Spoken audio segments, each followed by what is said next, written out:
When you experience a sports injury, muscle, or joint pain, you want treatment right away.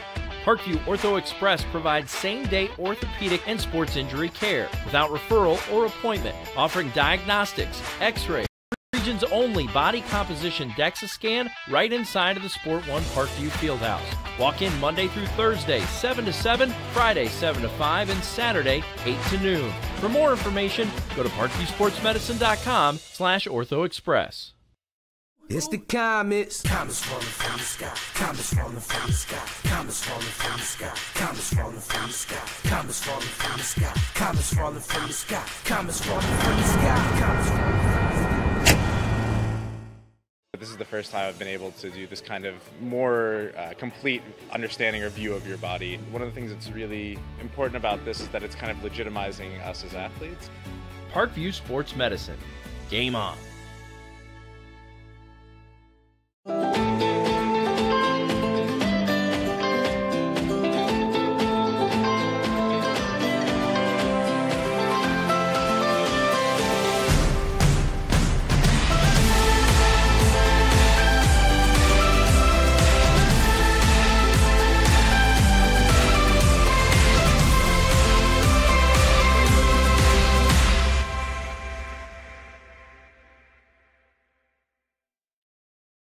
The Kelly Automotive Group is simple, transparent, reliable. Simple.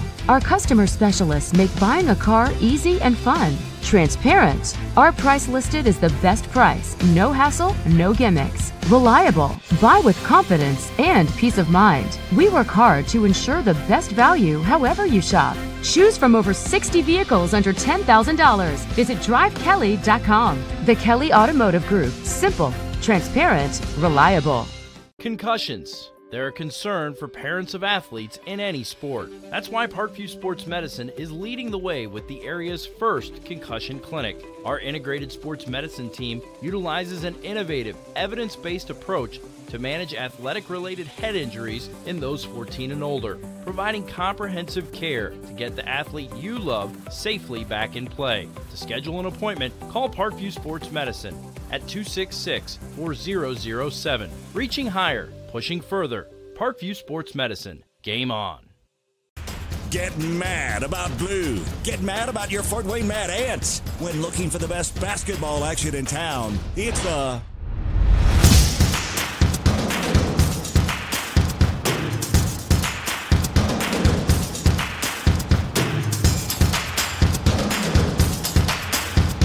Go to FortWayneMadAnts.com for the complete game schedule. See your Fort Wayne Mad Ant in action.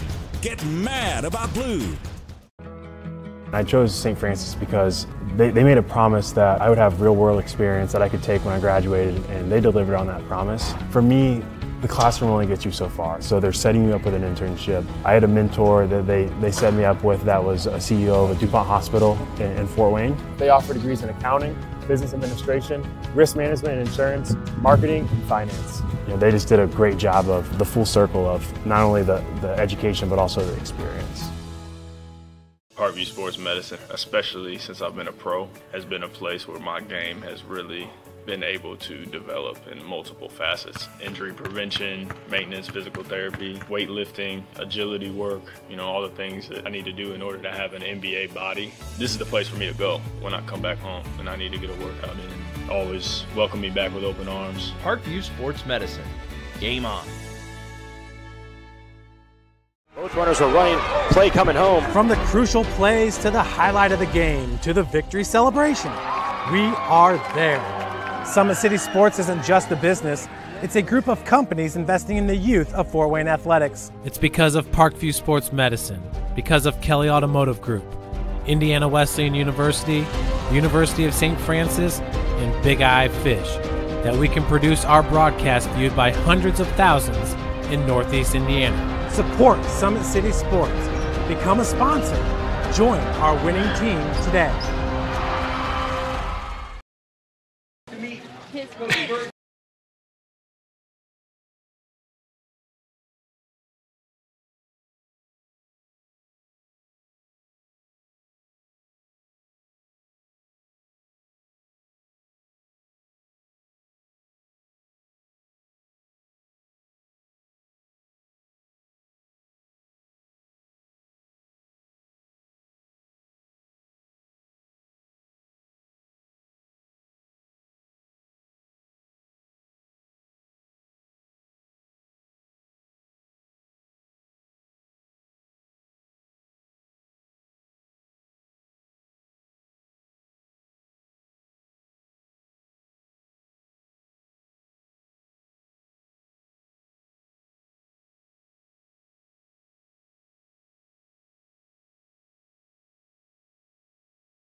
BJ?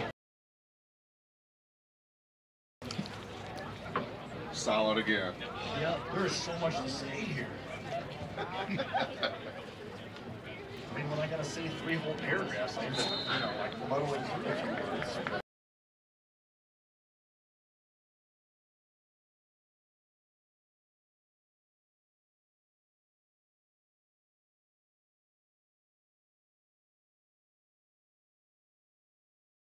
Maybe week 2 for most Indiana high school playoff surviving teams, but for those in Class 6A, it's opening night, as it is here at Spiller Stadium, as Northrop gets sets to host Homestead in the Sectional 3 opener.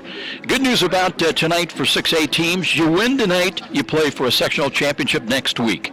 Hi, everybody. Glad you could join us again here tonight on another damp evening for high school football. I'm Joe Parson. Joe Walburn is away on a sabbatical leave, but Tommy Norris is here tonight, and he'll try to keep us updated on scores and what's going on elsewhere. As far as this matchup here tonight, it is a rematch from the opening week of the regular season when the Spartans took a 45-28 victory over Northrop. Neither team played last week, as we mentioned, with the Class A 6A bye week, but 2 weeks ago, Homestead was winning its 4th straight ball game, shutting out Southside at Jack Weicker Stadium 29-0. That's the first shutout win this season for the Spartans, and their first since blanking Dwenger 42-0 a year ago. Meanwhile, the Bruins battled Dwenger over at Zoller Stadium, with the Saints coming up with a 40-13 victory. Northrop was hoping to make it 2 straight victories headed to the playoffs after a 43-37 victory over Northside 1 week earlier.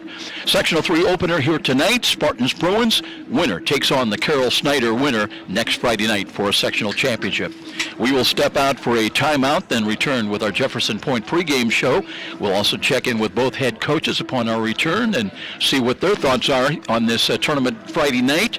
And first up, it'll be Bruins coach Jason Dorfler. He'll join us when we get back to Spiller Stadium. This is IHSAA Tournament Football on 104.3 WLYV.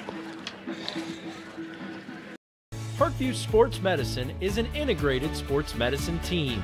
I mean, I always had my family behind me, I always had my team behind me, but to have staff that wanted the best for me and to get me feeling better the quickest was really reassuring. Parkview Sports Medicine. Game on. The Kelly Automotive Group is simple, transparent, reliable. Simple. Our customer specialists make buying a car easy and fun. Transparent. Our price listed is the best price. No hassle, no gimmicks. Reliable. Buy with confidence and peace of mind. We work hard to ensure the best value however you shop. Choose from over 60 vehicles under $10,000. Visit drivekelly.com. The Kelly Automotive Group. Simple, transparent, reliable.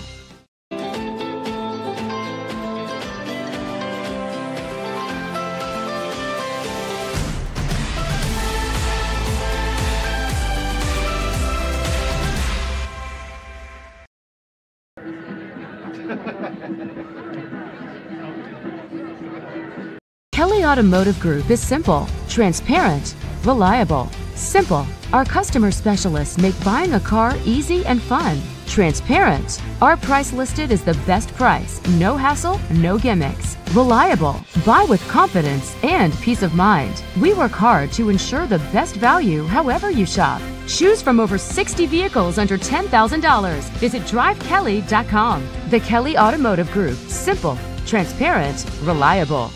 Both runners are running, play coming home. From the crucial plays to the highlight of the game to the victory celebration, we are there.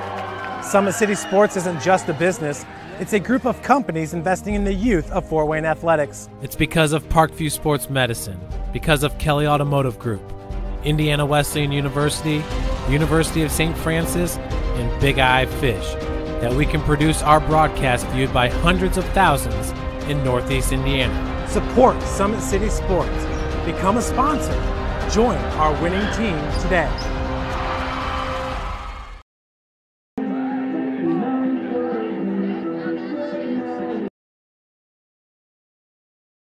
Let's check in with head coach Jason Dorfler.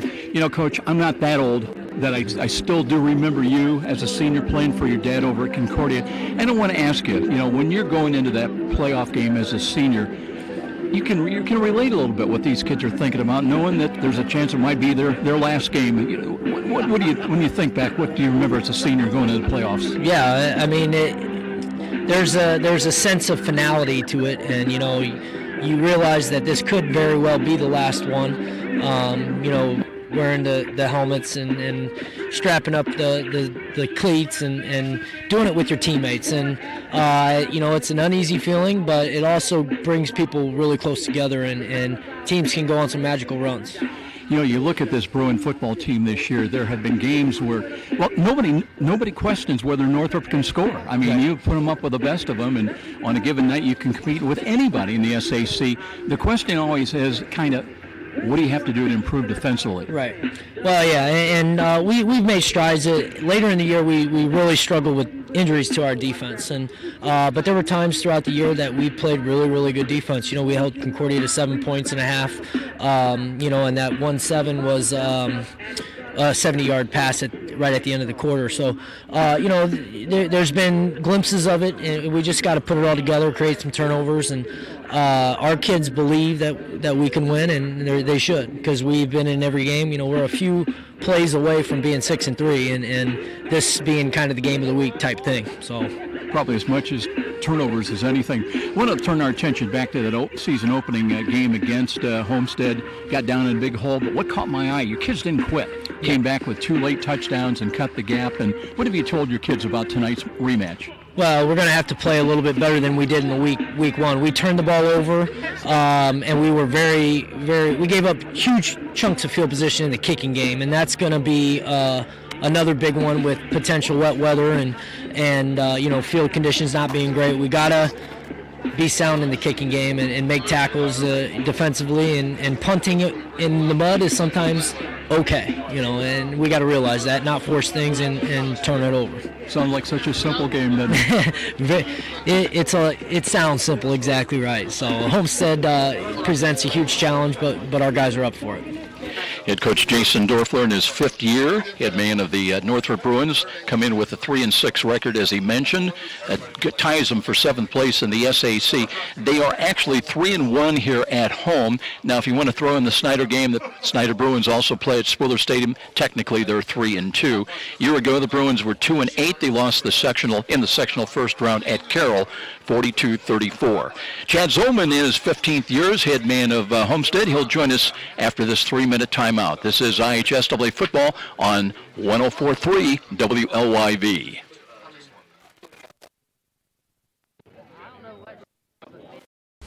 When you experience a sports injury, muscle, or joint pain, you want treatment right away.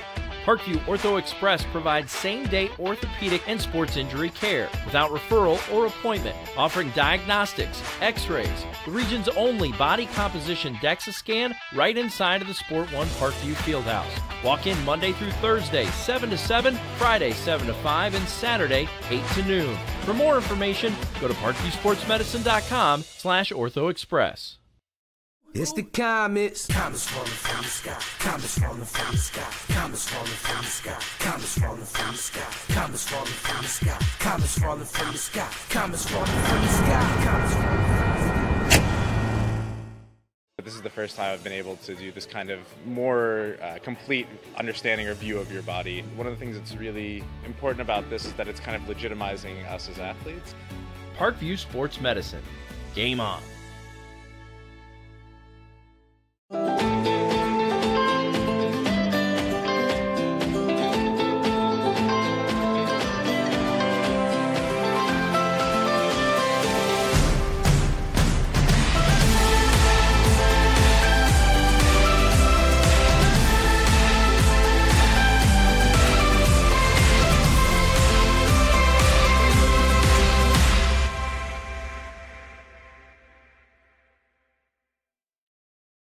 The Kelly Automotive Group is simple, transparent, reliable. Simple. Our customer specialists make buying a car easy and fun. Transparent. Our price listed is the best price. No hassle, no gimmicks. Reliable. Buy with confidence and peace of mind. We work hard to ensure the best value however you shop. Choose from over 60 vehicles under $10,000. Visit drivekelly.com. The Kelly Automotive Group. Simple, transparent, reliable.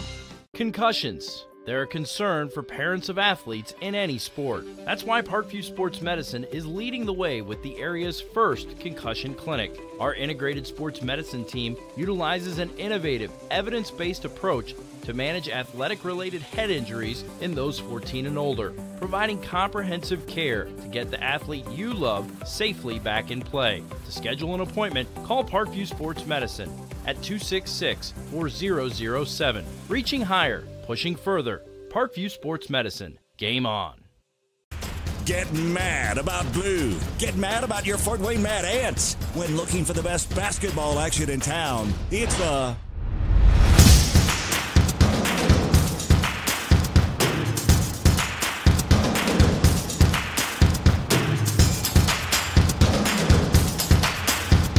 Go to FortWayneMadAnts.com for the complete game schedule. See your Fort Wayne Mad Ants in action. Get mad about blue. I chose St. Francis because they made a promise that I would have real-world experience that I could take when I graduated, and they delivered on that promise. For me, the classroom only gets you so far, so they're setting you up with an internship. I had a mentor that they set me up with that was a CEO of a DuPont hospital in Fort Wayne. They offer degrees in accounting. Kids that couldn't play the last couple games, and hopefully we're getting a little bit healthier as the season rolls here in the playoffs. So we actually appreciated that week off this year. You know, confidence is such a tenuous thing, and anytime you got 4 wins in a row and then head into the playoffs, you got to be feeling good about your team, your chances. You got that two-headed monster back there at quarterback, Jake Archbold, and with Goody coming in as well, and that has worked really, really well for you. Have you ever done that in the past where you've had basically 2 quarterbacks where you kind of basically alternate? First time, you know, and it's worked well this year, but we didn't know going in. We studied it, and Coach Skelton, you know, talked to some coaches who have done it in the past and called some of his college contacts and things, and it's made it work. And it's, you know, we felt like they were both Friday night players, and they're both worthy of Friday night reps, and so that's how we approached it, and it's worked out well. And the kids got to buy into that too, the 2 quarterbacks. Yeah, not only that, but the offenses does. I mean, the guys around them, they're not, you know, and I've not heard one thing either way, and they've accepted it really well, and so have the kids on offense, and so it's worked. You know, the way we started the season against Northrop tonight, the first playoff game against the Bruins. I know you've reviewed the film on that game. The Homestead won that ball game, but Northrop never gave up. They scored a couple of late touchdowns. What have you told your kids about this matchup? What are some of the little things you hope to change technique or improve upon? Well, it's the very first game of the year, so that's 10 weeks ago. So it's another season. Yeah, and it seems like they're a different team, and so are we. So we approach it as we're scouting a brand new team, and then we look at the tape and see, you know, how they attacked us and what they did well, and we try to correct some of those things, and we're, you know, that's what we spent the last 2 weeks doing, trying to get better in certain areas and things and deficits we've seen in the season. And but they're, you know, they're a good football team, so we've got to play well. Chad Zolman with us, and it's hard to believe 15 years he's headed up the Homestead Spartan football program. They come in with a 6-3 record. They did make in the 6A final poll in the AP part of it in the 15th position, and they finished in number 3 in the SAC. A year ago they were 8-2. They lost the sectional in the first round at Snyder 37-0. We have 45 degrees here at Spooler Stadium. Some sprinkles right now, and the threat of rain throughout the rest of the ball game as the evening wears on. Hopefully they stay away, or at least very light, as these fields, especially where we have grass, that has not fared very well, all these grass stadiums in this high school football season. Winds out of the northeast about 9 miles an hour. We do have a wind chill of about 41 degrees. It's not going to get any warmer. We'll take another 3-minute timeout, and we'll take a look at games going on elsewhere and get ready for this one here tonight, the 6A Sectional 3 opener between Northrop and Homestead. This is IHSAA Tournament Football on 104.3 WLYV. 3 minutes, sir. 3 minutes again. And BJ, I'll probably try to give you another break right before kickoff. We'll see how that goes. When you experience a sports injury, muscle, or joint pain, you want treatment right away. Parkview Ortho Express provides same-day orthopedic and sports injury care without referral or appointment, offering diagnostics, x-rays, the region's only body composition DEXA scan right inside of the Sport One Parkview Fieldhouse. Walk in Monday through Thursday, 7 to 7, Friday, 7 to 5, and Saturday, 8 to noon. For more information, go to parkviewsportsmedicine.com/orthoexpress. It's the comets. Comets falling from the sky. Comets falling from the sky. Comets falling from the sky. Comets falling from the sky. Comets falling from the sky. Comets falling from the sky. Comets falling from the sky. Comets falling from the sky. This is the first time I've been able to do this kind of more complete understanding or view of your body. One of the things that's really important about this is that it's kind of legitimizing us as athletes. Parkview Sports Medicine. Game on.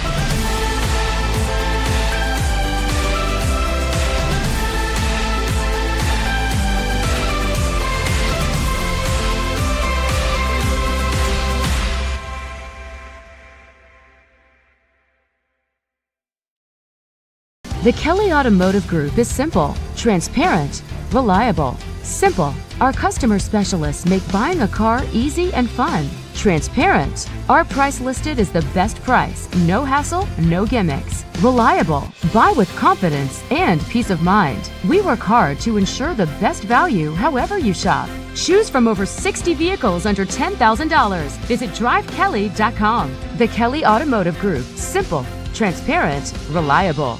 Concussions. They're a concern for parents of athletes in any sport. That's why Parkview Sports Medicine is leading the way with the area's first concussion clinic. Our integrated sports medicine team utilizes an innovative, evidence-based approach to manage athletic-related head injuries in those 14 and older, providing comprehensive care to get the athlete you love safely back in play. To schedule an appointment, call Parkview Sports Medicine at 266-4007. Reaching higher, pushing further. Parkview Sports Medicine. Game on. Get mad about blue. Get mad about your Fort Wayne Mad Ants. When looking for the best basketball action in town, it's a...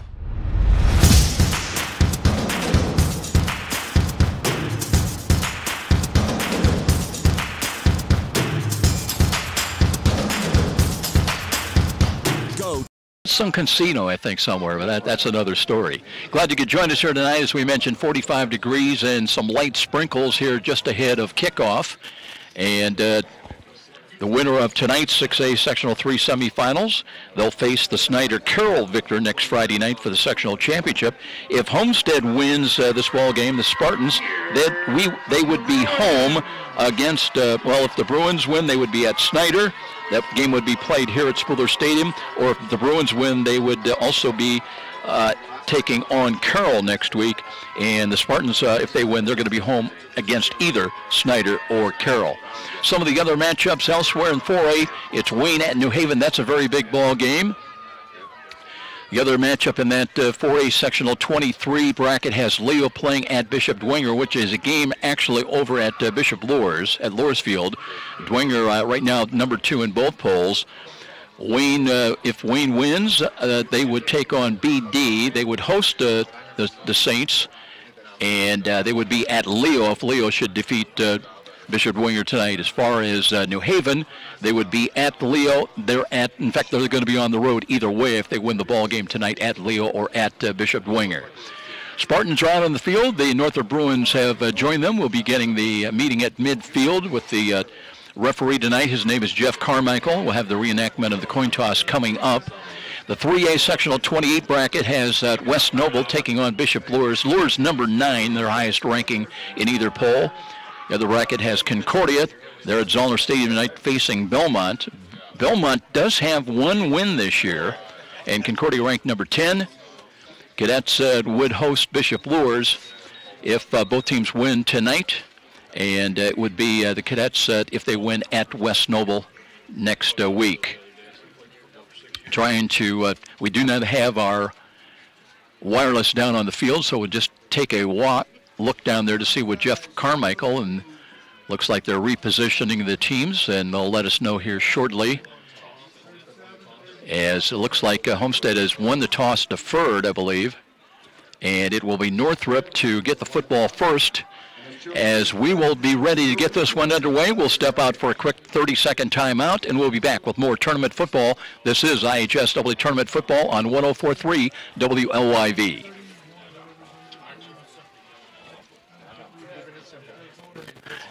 Hey, that's 3 in a row. I got it right. I'm quitting. I'm going home. Runners are running, play coming home. From the crucial plays to the highlight of the game to the victory celebration, we are there. Summit City Sports isn't just a business, it's a group of companies investing in the youth of Fort Wayne athletics. It's because of Parkview Sports Medicine, because of Kelly Automotive Group, Indiana Wesleyan University, University of St. Francis, and Big Eye Fish, that we can produce our broadcast viewed by hundreds. End zone. And Homestead in the white visiting uniforms with the gold helmets. Bruins hoping to get off to a good start. Davion Berry is back in kick return, waits at his own 5-yard line. And Crandall teeing it up. He'll kick it away from right to left as we look at it. As we're just about ready to play football here at Spooler Stadium. Both teams, of course, idle last week, getting the bye.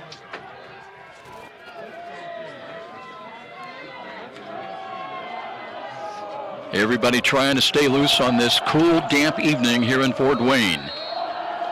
Crandall says he's ready. Now approaching. Hits a line drive kick coming near side. That one is safe from going out of bounds at the 15. Return across the 20-25 to the 30-yard line. And some running room to the right side across the 40-yard line. Good return for the Bruins, so they've got good field position. That was Demarius Cowan. Demarius Cowan picked up the ball and has the Bruins in good field position, 1st and 10, moving left to right as we look at it. Bruins come in with a 3-6 record. Jason Dorfler telling us just a few plays away this year from being 6-3, but that's the way it goes sometimes. So we will see quarterback Bailey Mirzo, 5'11" senior. 2 weeks ago was 6 of 13 through the air, 113 yards, 1 touchdown. He was intercepted twice. Little equipment problem for the running back. And let's see if we're going to see Cowan in there. No, I think it'll be Jeremiah Green. Comes in with 802 rushing yards. And still trying to get things sorted out. Northrop with the dark brown uniforms and the orange helmets. They'll work 1st and 10. Mirzo out of the pistol alignment. He's got 2 wide to the left, motion right to left behind the line of scrimmage. Here's the give now to Green, trying to feel his way off tackle to the left side. Nosed across the 45, but didn't get that far. They're going to spot the ball down just inside the 45, across the 44. Ball got kicked away a little bit, so it'll be a short gain. In fact, they're going to move him back to the 44. Let's call it 2nd down and still 10. Not move the down marker across the way there. They still show it at the 45. The ball's at the 44, though. 2nd down and long. Mirzo looking again. Play action does give it off, and here is Green trying to test that left defensive side. Didn't get a lot across the 45 to the 46-yard line. 2 weeks ago, last ball game for Jeremiah Green. He's a 165-pound junior. Had no carries, but he also had 9 yards initially and then 9 yards lost, so he ended up no yards gained. Now they've got 3rd down and 8. And the Bruins on 3rd downs. 2 weeks ago, they were 3 of 12 trying to reach the 45 of Homestead. Here is stepping up and running. Here's Mirzo. Mirzo to the 45, and depending on the spot of the ball, very close to the 1st down stick. So a good scramble that time by Mirzo. 2 weeks ago, had 2 yards gained for 3 yards. 2 yards, 2 rushes, I should say, for 3 yards. And let's see if it's close enough to bring the chains out from the far side. And they are going to first spot the ball here on the near sideline. The chains are on the opposite side. And here they come. Meanwhile, I'll tell you about a couple of other matchups going on elsewhere in the 1A sectional 43 bracket. Number 3 Southwood plays at Fremont, and it'll be number 5 Cherubusco at number 2 Adams Central. And let's see, they're going to stretch out the chains here on the near side. They brought them way across. Jeff Carmichael, referee, taking a long look. And let's see what we've got. And they're short by the length of a football. The Bruins are, and now a decision early on for head coach Jason Dorfler. And it looks like, well, let's see if they bring in the punt team. Bailey Mirzo can do the punt, so just because he has the offense out there does not necessarily mean that they will run a play. Short by just about 6 inches. Also a couple of changes personnel-wise for the Bruins. Bring James Jones in offensively. But it'll be Davion Berry, he split wide to the left. That's the wide side of the field. Straight I formation now. Mirzo will line up under center. This offensive line for the Bruins average 244 a man tackle. Brad Poiri, Jacob Melke, and Tanner Theriot are the guards. Jose Reducindo and Nick Price are the tackles. First big play of the ball game. Here's a give to the up back and straight ahead carry. Let's see, they mark it just outside the 45. They only needed about a half a yard, and we'll wait for the spot. Northrop thinks they've got the first down, and they do. It took a little while as the officials wanted to make sure. So the Bruins had to work for that initial first down of the night. But they'll keep possession now. Seth Pearson will check into the ball game. He is a backup quarterback, but also he can throw the football, and he's in there now at quarterback. So let's see how this one works, as here is Pearson looking to throw the ball. The quick slant's got a catch at the 40. And a spinning move after the catch inside the 35 for the Bruins. And they'll have a 1st and 10 at the 33-yard line. I believe that was Green on the catch. Marion Green, 5'10 senior. So they'll move the chains, and crisp-looking offense now. Gwellen Pettis also in the lineup right now for the Bruins. He's had some big ball games. Mason Hoffer brings the play in from the bench from the near sideline. Berry will stay wide to the left side, Pettis wide to the right. In fact, part of the trips package to the right side. And it'll be 1st and 10. Jeremiah Green, the running back, offset to the right side. Here is Mirzo, looks on a counter run, and slipping through the hole was Green, and he reached the 30-yard line of Homestead. They'll mark it just inside the 30, I believe. Let's see where they put the ball down. Nose the football inside the Spartan 30. That'll be a gain of about 3 yards. Opening possession of the ball game. We have no score. Northrop on the move. Adrian Sewell also into the ball game. Spread offense foul now for Northrop. 2 wide either side. Homestead chose blitz. As the ball was lost, a scramble for it at the 34. Let's see if Homestead's got it. Waiting for the indication, and the Spartans think they do, and the officials agree. So the first turnover of the ball game, and that was one of the keys that Jason Dorfler talked about. So Homestead will take over at their own 34-yard line on the fumble recovery. Spartans come in as far as turnover margin, +6 on the year. 2 weeks ago, they were +3 in that win, that shutout victory over Southside. And now they have it 1st and 10 at their own 34-yard line, and they'll move from right to left. 1 back set, 2 wide to the short side for the Spartans. And here is a throw as to the right side. They're looking downfield. That one is incomplete, a little bit overthrown that time. As Luke Goody starts at quarterback tonight, looking for Mitch Wessner, running the fly pattern down the center of the field inside the 15, but a little bit too long. Let's take a look at Luke Goody. Some of his numbers. Comes in with just under 1,000 yards passing, 984, completing 62% of his passes. Has 9 touchdowns this year, just 1 interception. And 2 weeks ago against Southside, he was 5 of 6 through the air, 65 yards, no touchdowns, and he was intercepted once. 2nd down and 10. Here's Goody barking out the signals again. Read option, hands it up the middle, and there's a hole as the gain is across the 40 out to the 42-yard line. Braden Hardwick normally has been doing all the running, and that'll bring up a third down and short situation for the Spartans now, just a yard away. The ball actually spotted at the 43-yard line. Hardwick 2 weeks ago, 15 carries, 91 yards, ran for 2 touchdowns, same as Jake Archbold did. In fact, Hardwick gained over 6 yards a carry. They need a yard now. Northrop trying to stiffen up the middle. One back look again for the Spartans. Here's Goody looking deep handoff. And a little hole off tackle to the right side. It'll be 1st and 10 for Homestead, as they'll carry just short of midfield, just short of the 48-yard line of the Spartans is where they put it down. So Homestead with its initial first down of the night. That'll be a first down for the Spartans. Mitch Wesner does not huddle up with the rest of the team. Griffin Little is out there. He's had quite a year this year for the Spartans receiving the football. They are without Trevin Taylor tonight, and also not expecting Aiton Little to play, out with a bad back. Here's a stretch handoff, off tackle run, big hole against that Northrop defense down to the Bruin 45-yard line.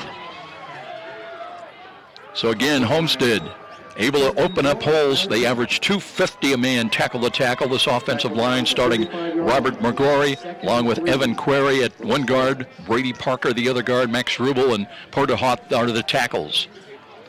Hott 280, 6'5", and a senior. And that's a gain of 7. They'll stay with Conrad Kazai, one of the wideouts to the left side. Now a wing back offset to the right side. And here is a little option run, and a late pitch comes, and that's the running back, Hardwick, looking for a hole and got a block. Takes it inside the Northrop 40 down to the 39-yard line. Tackled by Jaden Smith.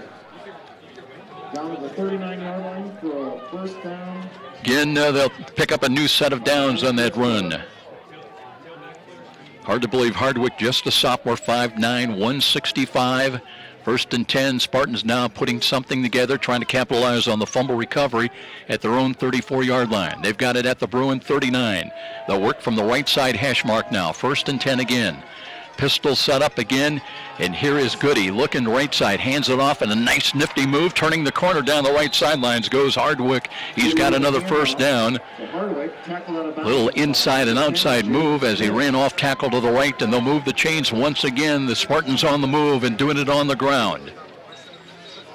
Down to the 26-yard line. They'll spot it at the Bruin 26-yard line.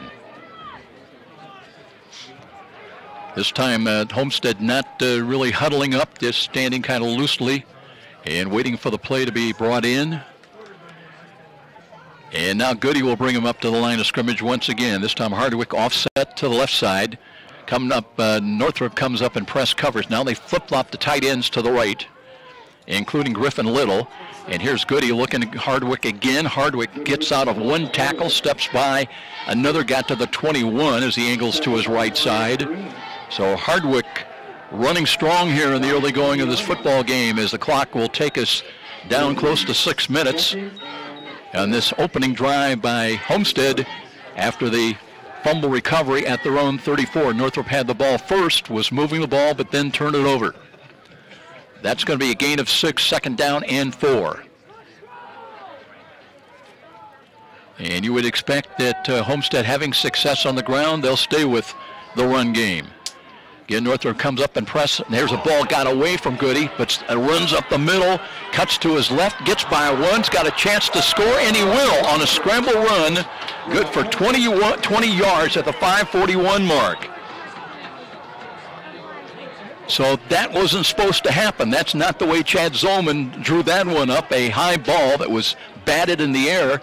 But Luke Goody, who goes 6'5", the sophomore, did not panic and just ran up the middle, just trying to get a first down. Instead, he would go 20 yards for a touchdown. And at the 5:41 mark, the Spartans are on the board to lead it 6-0. Now Crandall will come on to try to add and make it a 7-0 lead. He's 20 of 22 in conversions this year. Northrop trying to put pressure up the middle, and they might have encroached. Let's see, there was a flag thrown right before the snap of the football. Encroachment on the defense. That is encroachment. Northrop had just one penalty 2 weeks ago in their loss to Dwenger, but just one for 5 yards, but that one now makes it half the distance, but looks like Chad Zolman's still going to be content to try to make it a 7-0 lead. I think it's going to be enforced on the kickoff. So it'll be just a do-over right here. Crandall, the right-footed kicker, waiting for the snap and the hold. Here it is, right-footed kick is on the way, and that looks good, end over end on the way, and it is good. So 7-0 Spartans, they capitalize on the fumble recovery at their 34. It leads to a 66-yard drive, and 7-0 Spartans with a timeout here at Spooler Stadium. And we'll be back. This is IHSAA football on 104.3 WL. Are running, play coming home. From the crucial plays to the highlight of the game to the victory celebration, we are there. Summit City Sports isn't just a business, it's a group of companies investing in the youth of Fort Wayne athletics. It's because of Parkview Sports Medicine, because of Kelly Automotive Group, Indiana Wesleyan University, University of St. Francis, and Big Eye Fish, that we can produce our broadcast viewed by hundreds of thousands in Northeast Indiana. Support Summit City Sports. Become a sponsor. Join our winning team today. I'm Joe Parson, Tommy Norris with us tonight, and we'll be trying to pass along some scores from the other sectional tournament matchups tonight. But here it's 7-0 as Homestead capitalizes on the fumble recovery at their own 34. It leads to a scramble touchdown run by Luke Goody. At the 5:41 mark, 7-0 Spartans, and now they'll walk off the penalty against Northrop. And once again, Devion Berry back in kick return. He's been setting up at his own 5. Colin Pettis is back there as well now. And meanwhile, the Spartans will tee it up at their own 45-yard line. Snyder in the early lead over Carroll. We're told it's 7-0, thanks to Tommy Norris. Adams Central also with a 7-0 lead over Cherubusco in the early games going on elsewhere tonight. Chilly, raw night here late October. Does not look like the rain, if it is raining at all, is not heavy. Here's a kind of a squib kick going to the far side. That's picked up at the 20. Sideline left, run across, and a little good return across the 30-35. And Northrop again will have decent field position just short of their own 40-yard line, and trying to hold on to the football now. That one of the keys that Jason Dorfler talked about for the Bruins, that those little things that can spell the difference between winning and losing. As Northrop came in their last ball game, they were -4 in the turnover margin in their loss to Bishop Dwenger. Now let's see if Mirzo's back out there to start this series at quarterback out of the pistol. Now the Homestead corners on the near side come up in press coverage. Option run, here's a pitch coming. And delivering the blow across the 35. It'll be a gain out to about the 39-yard line. That's a good run for about 4 yards. As Jeremiah Green picks himself up off the bottom of the pile. I mentioned he came in with 802 yards, 13 rushing touchdowns this season, averaging almost 5 yards a carry on 164 tries coming in the start of this ball game. Second down and 6. Bruins working from the right side hash mark, trailing here at home at 7-0. Clock moving inside of 5 minutes now.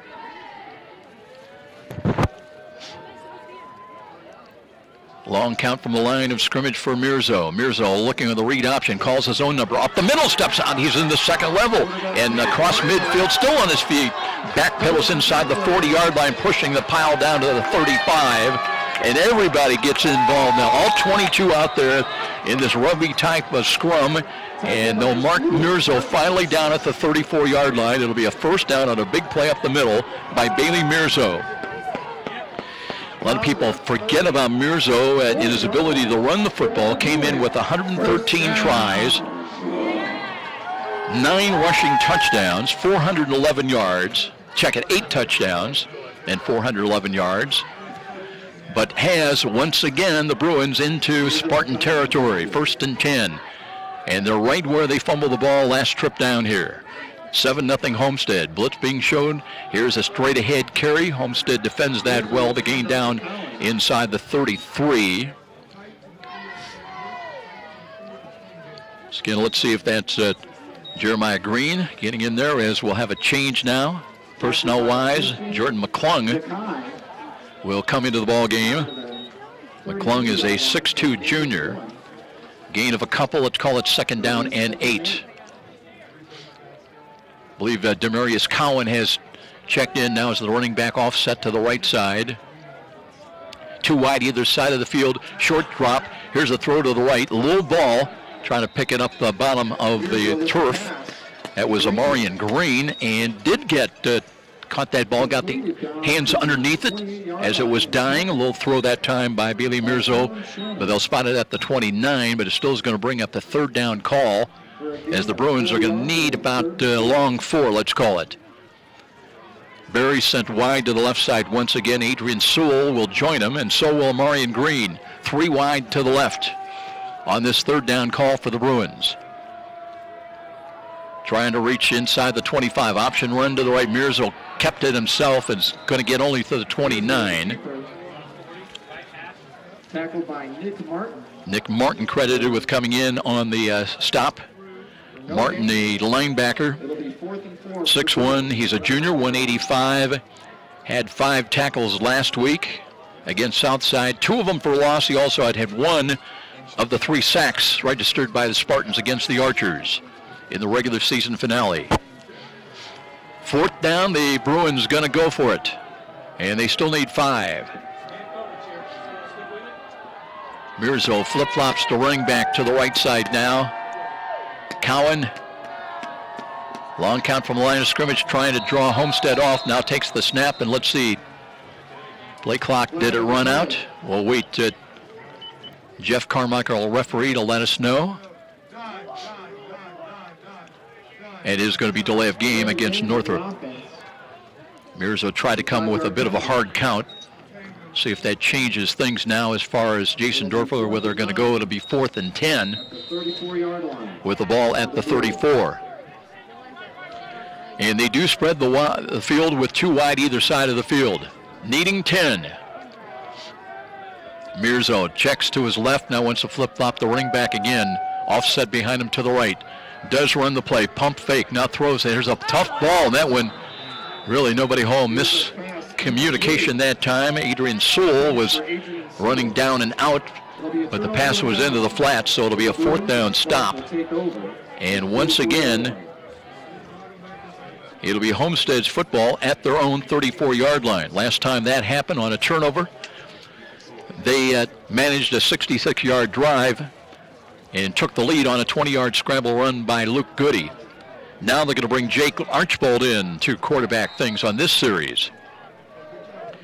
Archbold is 63 of 119 through the air. He has thrown for just under 900 yards this year, 5 touchdowns, 2 interceptions. And we'll see if Hardwick stays in. There's the running back. There's a little motion right to left behind the line of scrimmage. They'll reset. Northrop shows blitz. And here is a run, and very good defense that time by Northrop. As a little shifting defense that time paid dividends. Up front, Jordan Young wrapped up on him, the 240-pound junior defensive tackle. For a loss of 2. That'll It'll be 2nd and 12. be a couple of yards lost, and 2nd down and 12 coming up. Snyder now in a 14-6 lead over Carroll. Last report, it was Adams Central, 7-0 leaders over Cherubusco. Here at 7-0 Homestead. Homestead with a play clock down to 10. Now they break out of the huddle and send 2 wide to the left side.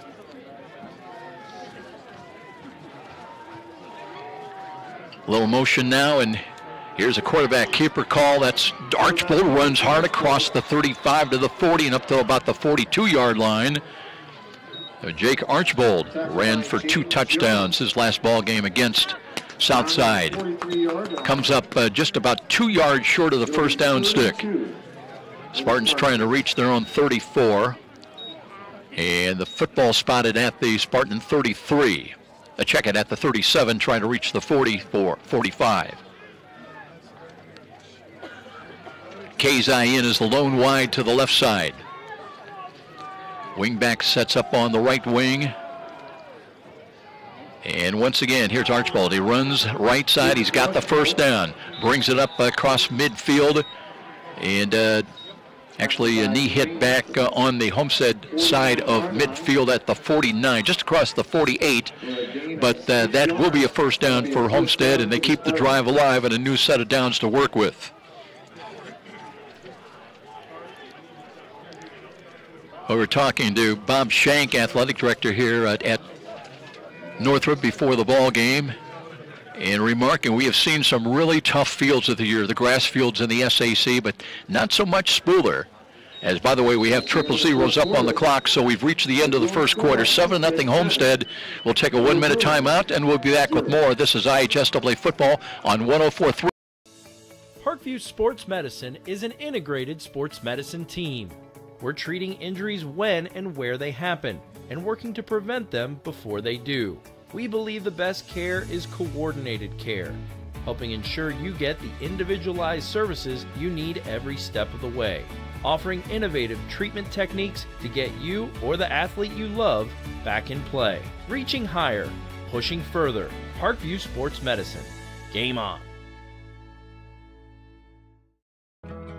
I chose St. Francis because they made a promise that I would have real-world experience that I could take when I graduated, and they delivered on that promise. For me, the classroom only gets you so far, so they're setting you up with an internship. I had a mentor that they set me up with that was a CEO of a DuPont hospital in Fort Wayne. They offer degrees in accounting, business administration, risk management and insurance, marketing, and finance. You know, they just did a great job of the full circle of not only the education but also the experience.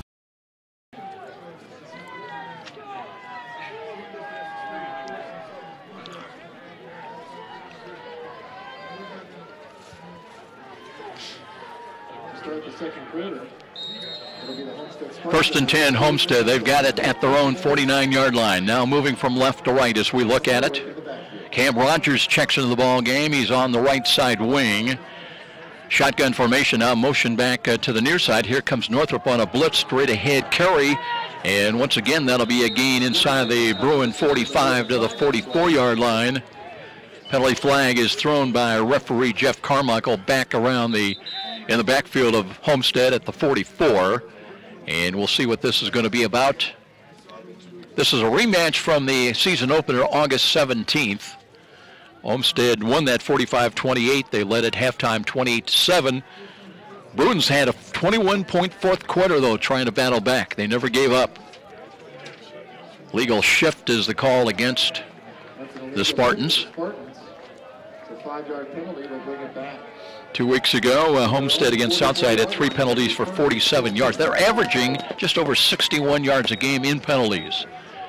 That'll move the ball back to the Spartan 44-yard line.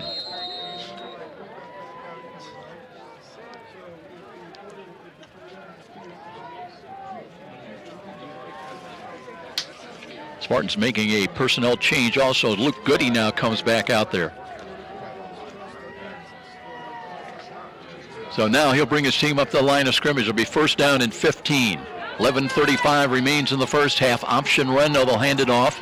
And here's a pass into the flats. That's complete. Kazai's got it. Gets it into Northrop territory to the 45, and now a late penalty flag. Let's see. That might be Griffin Little out there. Let's see. As Jeff Carmichael's going to sort this out. There's a flag on the play.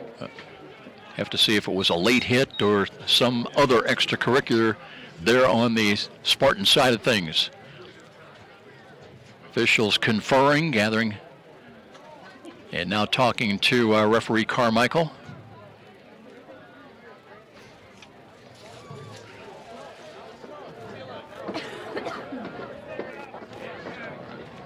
I believe they're picking up the flag. No penalty. No penalty on the play.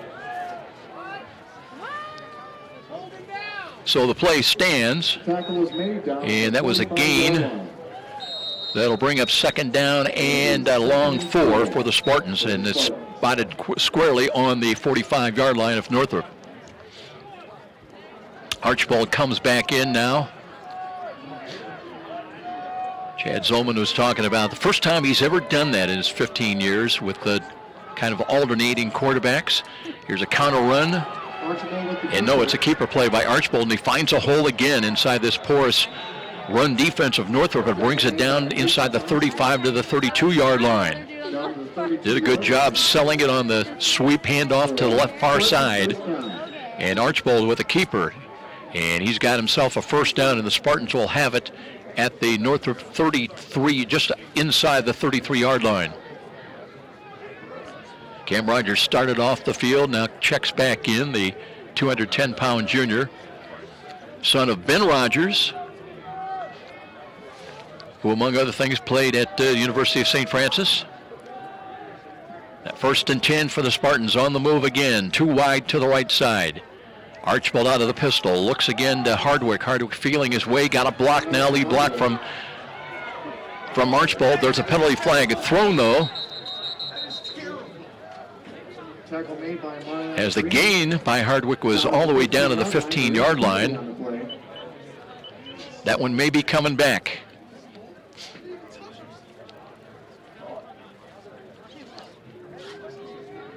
Homestead coaches to our right were not happy about that. It does go against Homestead, so that'll wipe out that gain. Good lead block that time by Jake Archibald, leading the way. Now they'll mark off the penalty from the 20. Holding the call against the Spartans, who moves the ball back to their own to the 30-yard line of Northrop. So we'll reset things. It's going to stay first down.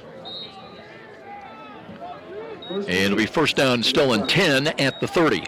7-0 Homestead on Luke Goody's 20-yard touchdown run.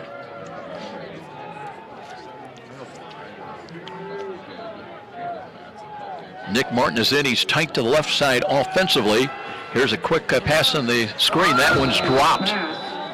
We're trying to run Nets Kazai, and that does not happen very often with Conrad Kazai. A very sure ball handler. Came in with 38 receptions on the year.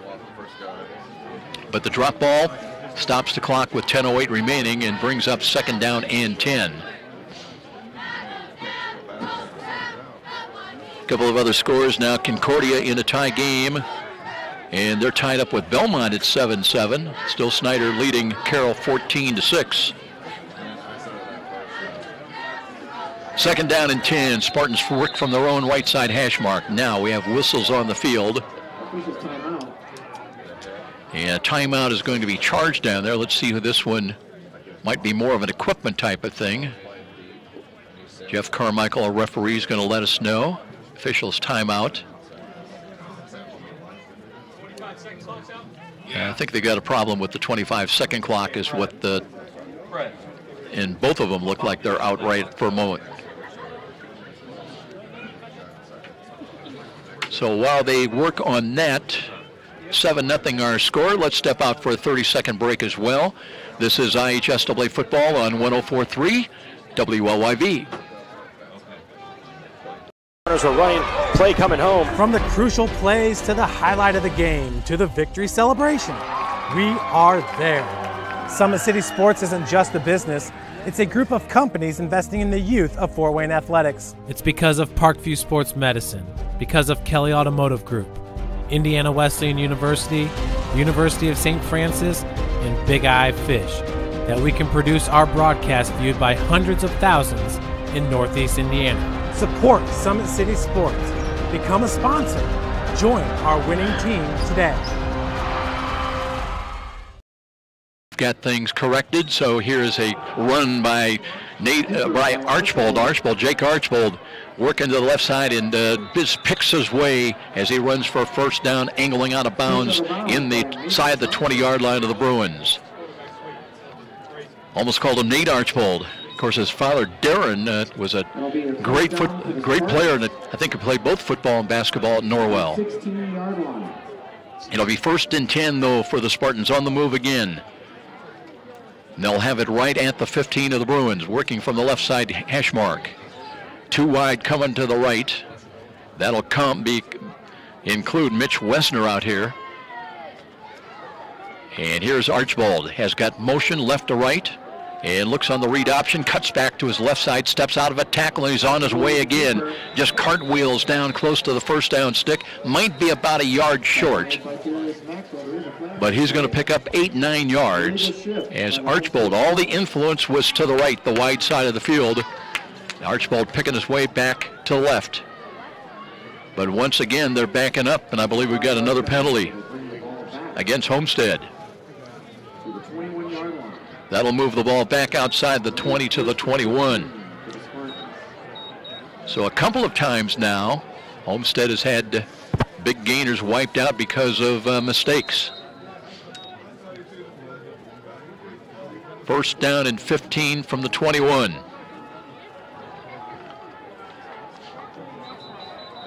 Going to show the same set, but the officials again waving their arms with another timeout.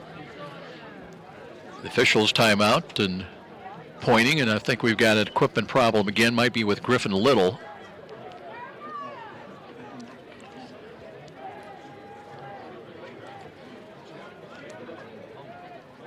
No, it's Aiden Vachon who's out there that had a little problem. Cam Rogers will come back in. Well, he came in, now he's going to check out of the game.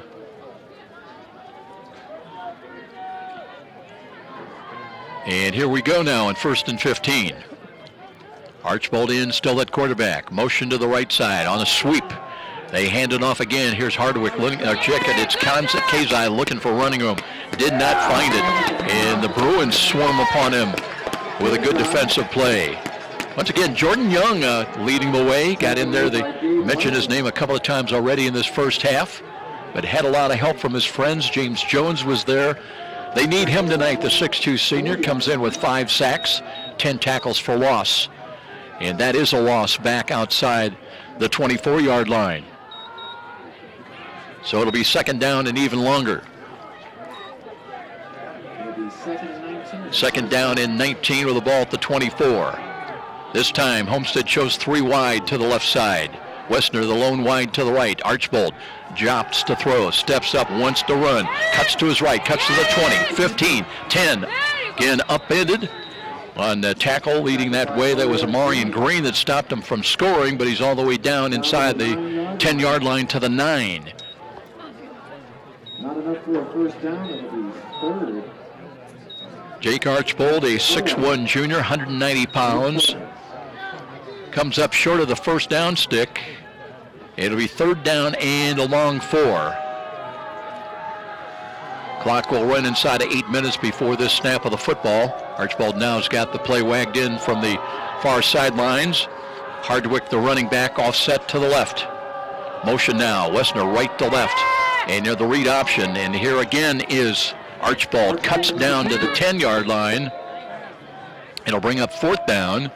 And now Chad Zolman started to talk about the coach, the 15-year coach earlier, and telling us in the pregame interview, in 15 years he's never had a situation where he has had 2 quarterbacks where he basically routinely alternates them. And talking about all the things that have to come together to make that to happen. Obviously, the quarterbacks have to buy into it, where you don't have a lot of jealousy and me too attitude, and then the offense too. 4th down, they're going to go for it. 4th and 3. Crowd coming alive. Archibald runs left side, steps out of one tackle, and cuts up the middle. And he's down inside the 5 and close to the goal line. No, he's knee hit back around the 4. But it'll be 1st and goal for the Homestead Spartans, trying to add to their 7-0 lead here. Taking time off the clock. They have possessed the ball a ton here in this first half. As now we're inside of 7 minutes. This time, Archibald will set up under center. Waiting for that snap now, the deep handoff. Hardwick looking up the middle and looks to get into the end zone. And touchdown. Call it a run of 4 yards at the 6:36 mark. And 13-0 Spartans, trying to win their 5th game in a row, and probably more importantly, looking ahead to next week's sectional championship. Remember, in that first matchup in the first part of the season opener, that Northrop scored 21 points in the 4th quarter. Crandall on to attempt the extra point, trying to make it 14-0. Archibald is the holder. Here comes the snap. Right-footed kick is on the way. End over end and through the uprights to make it 14-0. Crandall adds a point, and we'll step out. 14-0 Spartans here at Spooler Stadium. This is IHSAA football on 104.3 WOIV. Parkview Sports Medicine is an integrated sports medicine team. We're treating injuries when and where they happen, and working to prevent them before they do. We believe the best care is coordinated care, helping ensure you get the individualized services you need every step of the way, offering innovative treatment techniques to get you or the athlete you love back in play. Reaching higher, pushing further. Parkview Sports Medicine. Game on. I chose St. Francis because they made a promise that I would have real-world experience that I could take when I graduated, and they delivered on that promise. For me, the classroom only gets you so far, so they're setting you up with an internship. I had a mentor that they set me up with that was a CEO of a DuPont hospital in Fort Wayne. They offer degrees in accounting, business administration, risk management and insurance, marketing, and finance. You know, they just did a great job of the full circle of not only the education but also the experience. Crandall knocking through both extra points. Chad Zolman talking about how the week off, he felt really they needed it. Yes, in some ways, when you have a winning streak, you want to keep on playing, but they were banged up, and they've got Trevin Taylor not playing tonight. And a couple of other players not playing. Here's a bounding ball far side. That's going to be picked up in about the 35, return across the 35 to about the maybe about the 36. Let's see where they do spot that ball. Maybe up to the 37. So that's where the Bruins now ready to go to work once again, but on the short end of this 14-0 score. Well, Homestead, as we mentioned, Taylor, that's a big loss. Came in at 3 touchdowns a year ago, nearly 400 receiving yards, and already the season over 700 yards and 44 catches with 7 touchdowns. Not playing with a bad back tonight. Now here's the read option. Mirzo fake the handoff, works to his right, and trying to get what he can get, maybe a yard. Trying to fight his way up to the 47-yard line. Did not find much on that left side defensively of Homestead. So it'll be 2nd down and 9 coming up.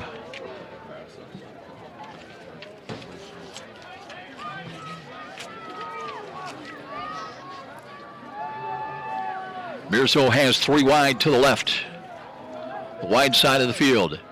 Barks the signals out, short drop, looks right, dumps it off in the flats. And here's a cut up field across the 37. Another yard gain to the 38, but not much there as, again, Homestead very grudgingly giving up real estate to the outside. Adrian Sewell's going to come in on this 3rd down call now, as Mirzo and the Bruins face 3rd down and 7, and trying to reach their own 40-yard line on this snap. Barry's not seen the ball so far tonight. He's part of a trips package wide to the left, the wide side of the field.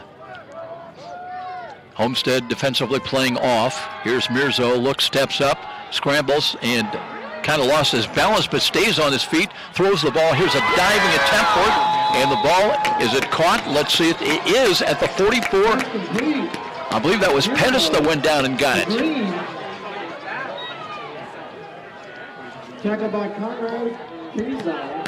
So a good play on a scramble. Look, that Mirzo was going down, but somehow kept his balance, just ran to his right before he crossed the line of scrimmage, threw the low ball that was caught. And now Northrop with something to build on, trailing at 14-0, and they'll run the ball up the middle. 2nd effort with a carry inside the 40, down to the 38-yard line. And the Bruins with a little bit more bounce to their step. Changes coming in. Sewell comes back in. Mason Hoffer checks out of there. Also, Jeremiah Green will come out. Let's see if Cowan has come in as the running back. Again, 3 wide to the left side for the Bruins. That was a gain of about 5 yards that time for Northrop. Here's Mirzo with a slant, and he's got a catch inside the Spartan 30. Down to the 27. Amarian Green on the catch. And the Bruins now starting to put some things together. They'll have another first down. Oh, there was a penalty flag. Let's hold everything as Jeff Carmichael might be going against Homestead. Bruins trailing at 14-0, still 4:10 remaining here in the first half. Is that hands to the head side of the head, I believe, against the personal foul against Homestead. That'll take them 15 yards closer, the Bruins. Walk off inside the 20. Down to the 15 and more yardage. Down to about the 13-yard line is where they're going to take that ball off the Spartan penalty. Here's one coming on the backfield.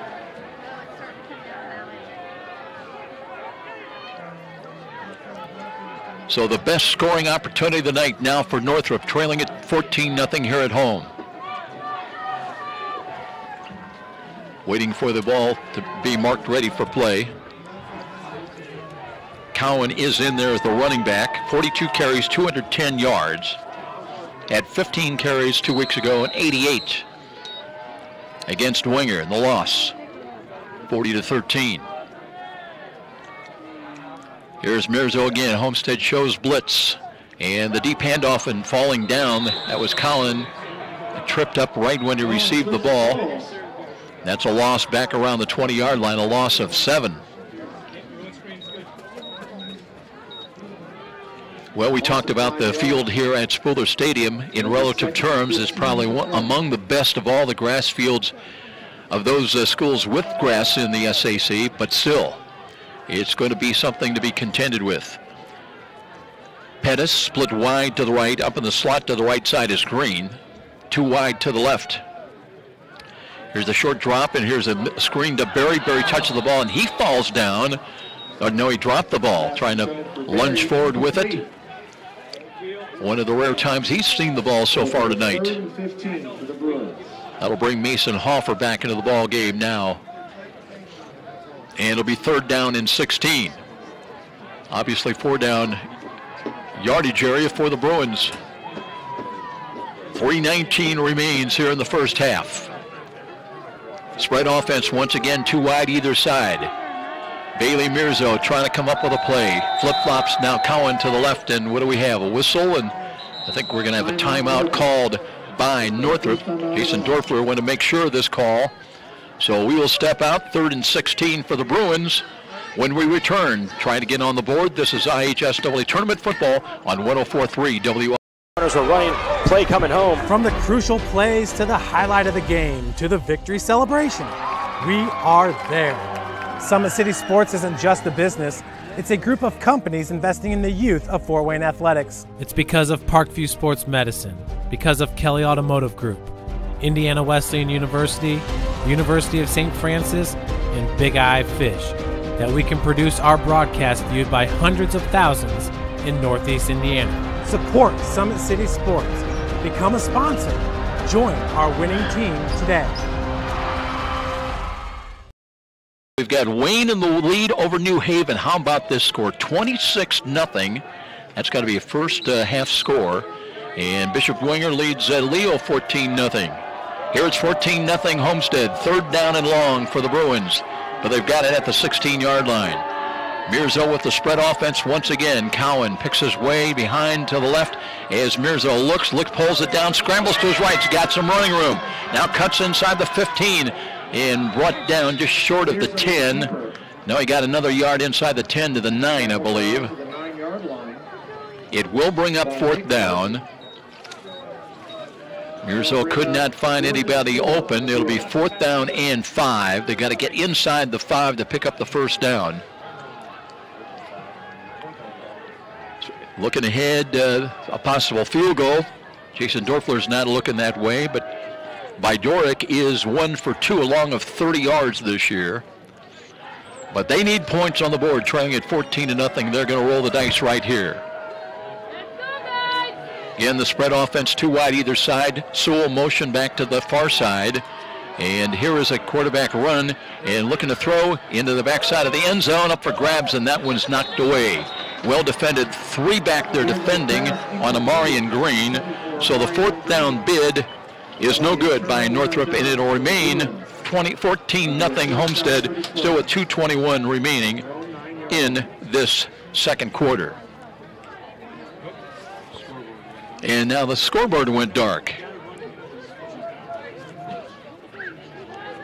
So the Spartans are going to, they're not going to blame that on us, are they? 2:21 remaining. And it's back on. I'll have to check with Bob Shank if he paid his electric bill. You know, I do have a connection with I&M, by the way, if you need it. 1st and 10, Spartans with the ball back. They've got it at their 9, though. And here's a run off tackle to the right side. They'll get what they can across the 10 to the 11. Not much there that time, but that's Luke Goody. Tackle made by Nigel Robertson. For a gain of 2 yards. Goody at one time was wearing uniform number 19, so they've changed him to 12. 6'5" sophomore, 175. Trying to get a little more breathing room, picks up a couple of yards. 2nd down and 8. Wesner wide to the short side to the right. He's got a little help here near side, and 2 wide to the left. Goody drops, short drop. Rush is coming, screens the ball. Wesner couldn't find the handle. Wesner goes 5'8", and Goody trying to deliver that, the 6'5" sophomore, and just sailed on him a little bit. They had it set up with that wide receiver screen. James Jones, fine defensive end for the Bruins, taking things into consideration. Jalen Starks also out there defensively. He's a 235-pound junior defensive tackle. Jordan Young, we mentioned his name a couple of times already, and Nigel Robertson. They down 4 defensively. Now to be 3rd down and 8. Goody waits inside the 10, looks on the read option, hands it off, and there's a hole. A cut to the right side across the 20 and out to the 25. That'll get Homestead a 1st down to the 26-yard line with under 90 seconds remaining in this first half. Now the Spartans, we'll see if they come with a hurry-up offense. They're going to take one of their timeouts right now, stopping the clock, 1:27 remaining. 14-0 Spartans with a timeout down below. We'll be back. This is IHSAA Tournament Football on 104.3 WOIV. Parkview Sports Medicine is an integrated sports medicine team. We're treating injuries when and where they happen, and working to prevent them before they do. We believe the best care is coordinated care, helping ensure you get the individualized services you need every step of the way, offering innovative treatment techniques to get you or the athlete you love back in play. Reaching higher, pushing further. Parkview Sports Medicine. Game on. 1st and 10, Homestead. They've got the ball at their own 26-yard line. Just a minute 27 to work with. Spartans on top here over Northrop, 14-0. Goody to throw.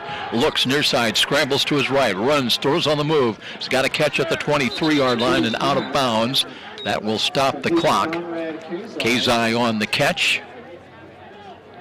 Conrad had 3 catches for 50 yards against Southside 2 weeks ago. Seems so funny when you talk about their last game being 2 weeks ago, but that's the way the tournament brackets worked out. 6A teams had the week off, which means that victors tonight in 6A will play for a sectional championship next week. Gain of 6, 2nd down and 4. Goody again. Wants to throw, looks over the middle. He's got a catch made at the 40-yard line. 1st and 10. Good defense right there as Jaden Smith read it perfectly. Comes in with 25 tackles, 1 interception. By the way, he returned that pick for a touchdown on the pick 6. Clock running now, approaching 1 minute. Hurry up offense, spread offense for the Spartans. They work from the right side hash mark. Short drop. Goody throws the home run ball. Fade left side. Looking down there. The ball is caught. Complete to number 9, Griffin. That was Griffin Little, 6'1" junior. A lot of folk raving about him. Came in with 44 catches and 7 touchdowns to lead the Spartans, and suddenly they're knocking on the door. It'll be 1st and 10 at the 27. Clock is running down at 44 seconds. Screen comes left side. Screen is set as here's a little curl play along the left hash mark down to the 21-yard line. The Spartans go. Little again, back-to-back catches. Now let's see if Homestead's going to take another timeout, as they will have 1 remaining, 35 seconds remaining in the half. It'll be 2nd down and 5 when we return to Spiller Stadium. 14-0 Homestead with a timeout down below. This is IHSAA football on 104.3 WLYV. Runners are running, play coming home. From the crucial plays to the highlight of the game to the victory celebration, we are there. Summit City Sports isn't just a business, it's a group of companies investing in the youth of Fort Wayne athletics. It's because of Parkview Sports Medicine, because of Kelly Automotive Group, Indiana Wesleyan University, University of St. Francis, and Big Eye Fish, that we can produce our broadcast viewed by hundreds of thousands in Northeast Indiana. Support Summit City Sports. Become a sponsor. Join our winning team today. 5 seconds remain here in the first half. Homestead 1 timeout remaining. They've got it at the 21, trying to reach the red zone, trying for the 3rd touchdown of the first half. Spartans with 2 wide either side of the field. Goody out of the gun. Looks, screens the ball to the left side. He's got a bobbled catch. It is a catch made. And they'll move the chains. That took Griffin Little again with the catch. That's 3 straight catches by that young man. And it'll be 1st and 10 at the 14-yard line. 17-16, clock moving. And now whistles blow. Timeout made by Northrop. Northrop calls a timeout. They want to make sure of their defense. That'll leave 15 seconds remaining. It'll be 1st and 10, Spartans when we return. 15 seconds on the clock, and this is IHSAA football on 104.3 WLYV.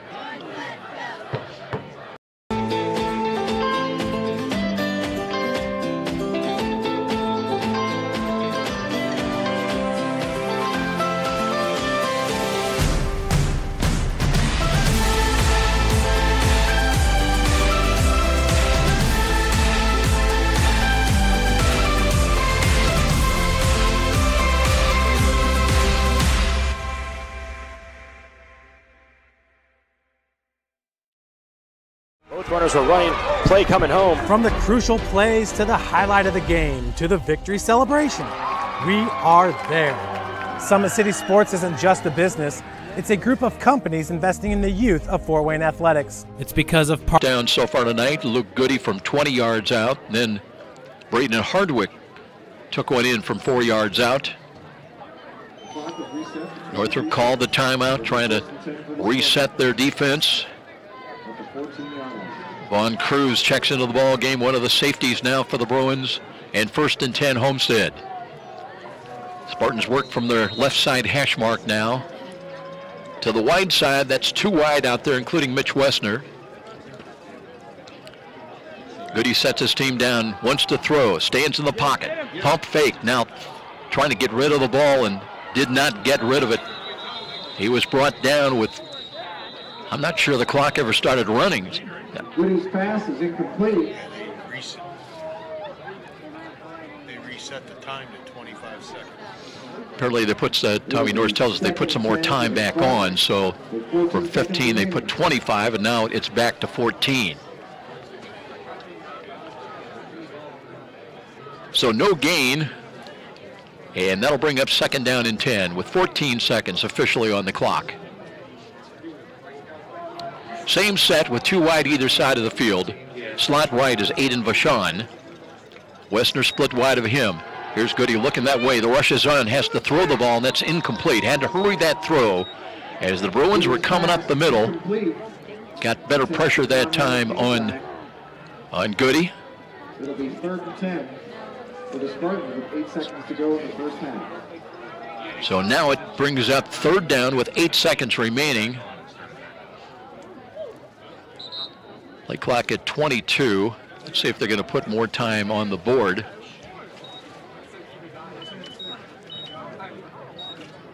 Yeah, they put 2 more seconds on the clock, so that'll bring up, it'll have 10 seconds for Luke Goody to work with. A lot of the passes have gone to Goody's left, the short side of the field. Looks left again, has plenty of time in the pocket, now runs out, throws the ball. That one's picked off. Northrop gets the ball back. Return across the 10 to the 15. Amarian good. Here's Amarian. Gets away from one and brings out Amarian Green with the pick and brings it across the 35 to the just short of the 40-yard line.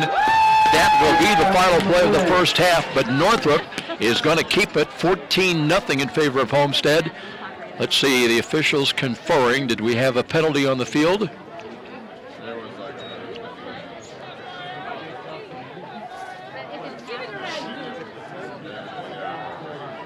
I believe that's on Northrop, but it does go against the Bruins. It's holding against the Bruins. Holding, but that should be after the exchange.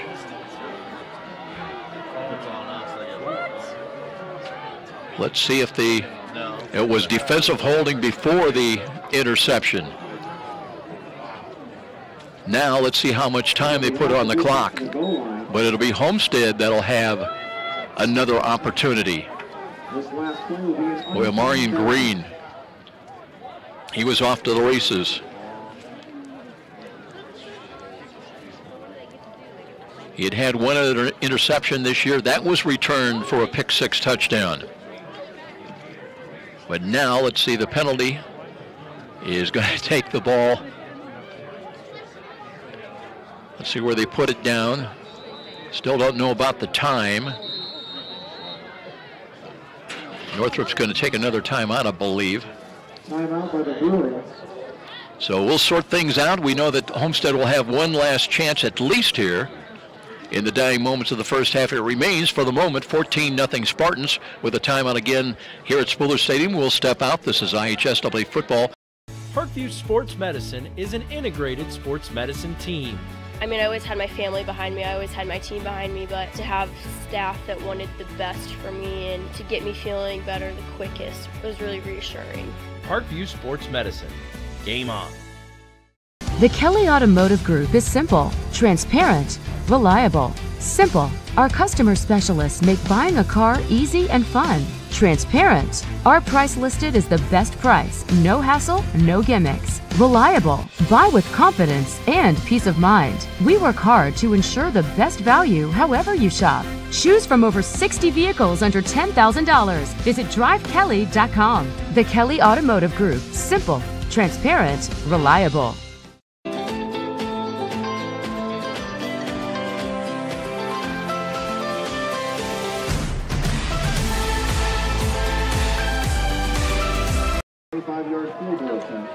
Colin Crandall is 3 out of 6 in field goals, 0 for 1 against Southside.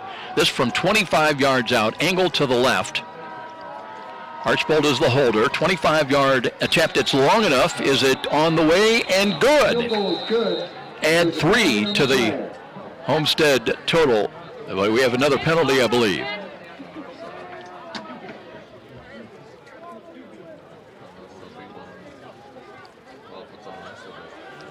I'll wait for them to sort this out. Right now they still show 14-0 on the 25-yard. They're going to talk to Chad Zolman. Field goal was good. And roughing into the kicker, they're going to take the point. So it will be 17-0 in favor. Personal foul, that may be assessed at the start of the second half. We'll wait and check in on that. Meanwhile, the 25-yard field goal stands up for Colin Crandall. 17-0 Homestead in the lead here after the first 24 minutes. We'll take a 3-minute timeout, then we'll be back with our Indiana-Michigan Power halftime show and talk about some. When you experience a sports injury, muscle, or joint pain, you want treatment right away. Parkview Ortho Express provides same-day orthopedic and sports injury care without referral or appointment, offering diagnostics, x-rays, the region's only body composition DEXA scan right inside of the Sport One Parkview Fieldhouse. Walk in Monday through Thursday, 7 to 7, Friday, 7 to 5, and Saturday, 8 to noon. For more information, go to parkviewsportsmedicine.com/orthoexpress. It's the comets. Comets falling from the sky. Comets falling from the sky. Comets falling from the sky. Comets falling from the sky. Comets falling from the sky. Comets falling from the sky. Comets falling from the sky. Comets falling from the sky. This is the first time I've been able to do this kind of more complete understanding or view of your body. One of the things that's really important about this is that it's kind of legitimizing us as athletes. Parkview Sports Medicine. Game on.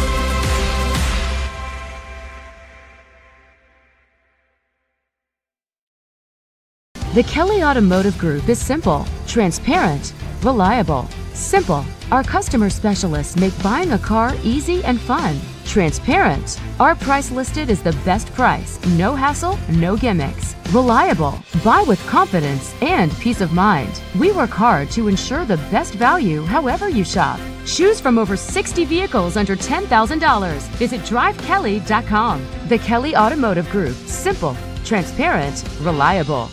Concussions. They're a concern for parents of athletes in any sport. That's why Parkview Sports Medicine is leading the way with the area's first concussion clinic. Our integrated sports medicine team utilizes an innovative, evidence-based approach to manage athletic-related head injuries in those 14 and older, providing comprehensive care to get the athlete you love safely back in play. To schedule an appointment, call Parkview Sports Medicine at 266-4007. Reaching higher, pushing further. Parkview Sports Medicine. Game on. Get mad about blue. Get mad about your Fort Wayne Mad Ants. When looking for the best basketball action in town, it's the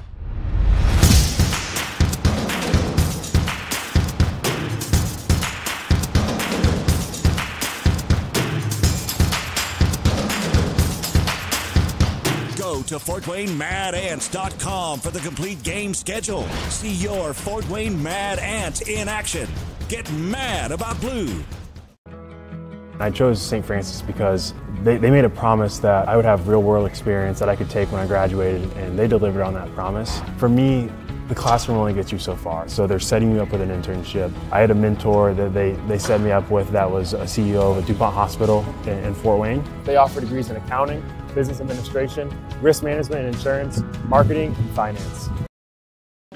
Got on the board in the first quarter after a fumble recovery at the Northrop had the ball, was moving it down to the 34-yard line of the Spartans, but a fumble gave the Spartans the ball back, and it would set up a 20-yard scramble touchdown by Luke Goody at the 5:41 mark.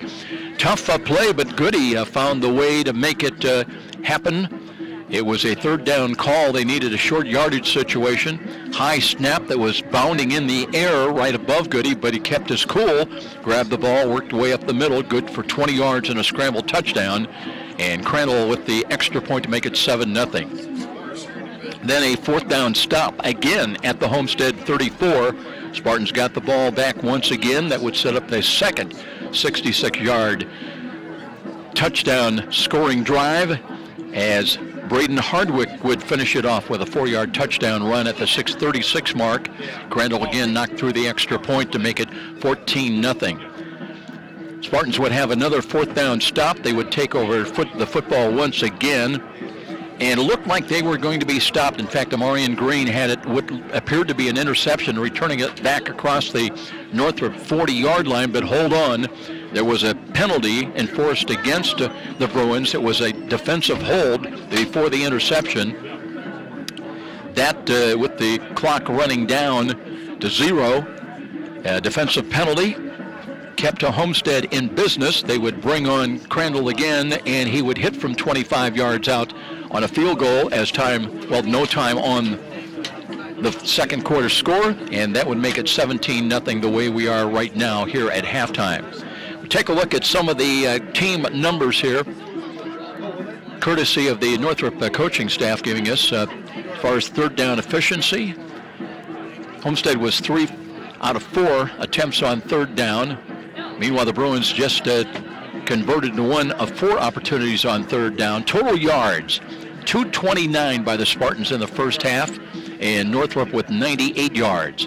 71 of that yards for Homestead came through the air, as they were 6 of 11 through the air for the 71 yards. The Bruins, meanwhile, were 5 of 6 actually passing for 48 yards. Let's take a look at some of the others as far as the rushing game. 158 on the ground for Homestead in the first half. A lot of that was Jake Archbold with quarterback keeper calls. Meanwhile, the Bruins with a net 50 yards rushing in that first half. You look at some of the yards per rush, very impressive for the Spartans as they ran for nearly 8 yards a carry. On most nights, Northrop not bad, Tommy Norris, as they had over 3.5 yards a carry. But again, you're going to see penalties and mistakes as big as anything, why Northrop is on the short end of this 17-0 score.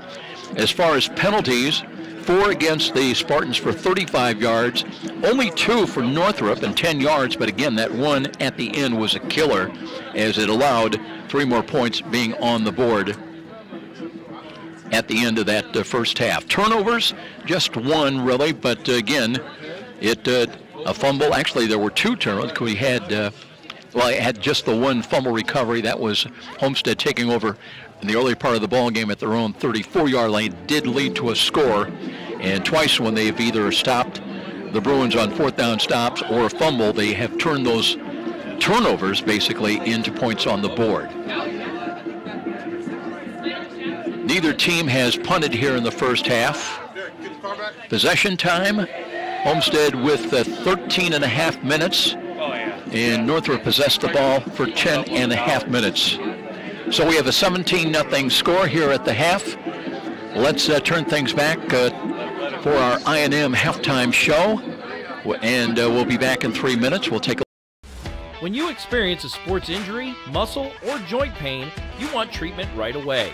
Parkview Ortho Express provides same-day orthopedic and sports injury care without referral or appointment, offering diagnostics, x-rays, the region's only body composition DEXA scan right inside of the Sport One Parkview Fieldhouse. Walk in Monday through Thursday, 7 to 7, Friday, 7 to 5, and Saturday, 8 to noon. For more information, go to parkviewsportsmedicine.com/orthoexpress. It's the comets. Comets falling from the sky. Comets falling from the sky. Comets falling from the sky. Comets falling from the sky. Comets falling from the sky. Comets falling from the sky. Comets falling from the sky. Comets falling from the sky. This is the first time I've been able to do this kind of more complete understanding or view of your body. One of the things that's really important about this is that it's kind of legitimizing us as athletes. Parkview Sports Medicine. Game on.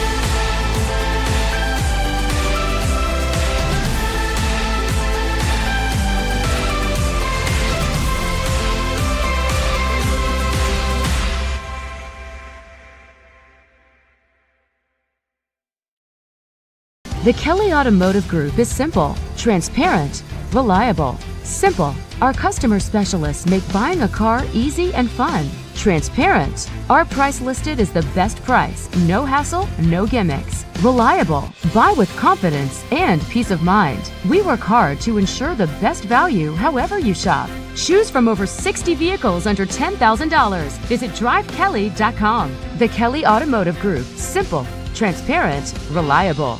Concussions. They're a concern for parents of athletes in any sport. That's why Parkview Sports Medicine is leading the way with the area's first concussion clinic. Our integrated sports medicine team utilizes an innovative, evidence-based approach to manage athletic-related head injuries in those 14 and older, providing comprehensive care to get the athlete you love safely back in play. To schedule an appointment, call Parkview Sports Medicine at 266-4007. Reaching higher, pushing further. Parkview Sports Medicine. Game on.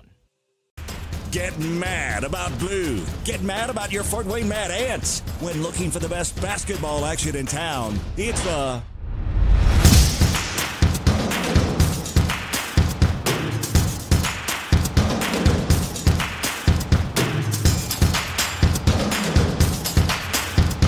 Go to FortWayneMadAnts.com for the complete game schedule. See your Fort Wayne Mad Ants in action. Get mad about blue.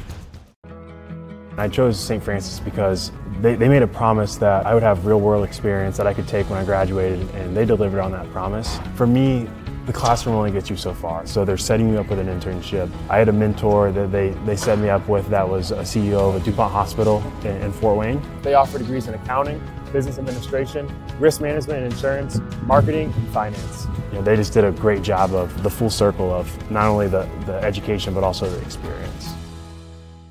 Parkview Sports Medicine, especially since I've been a pro, has been a place where my game has really been able to develop in multiple facets. Injury prevention, maintenance, physical therapy, weightlifting, agility work, all the things that I need to do in order to have an NBA body. This is the place for me to go when I come back home and I need to get a workout in. Always welcome me back with open arms. Parkview Sports Medicine. Game on. Both runners are running, play coming home. From the crucial plays to the highlight of the game to the victory celebration, we are there.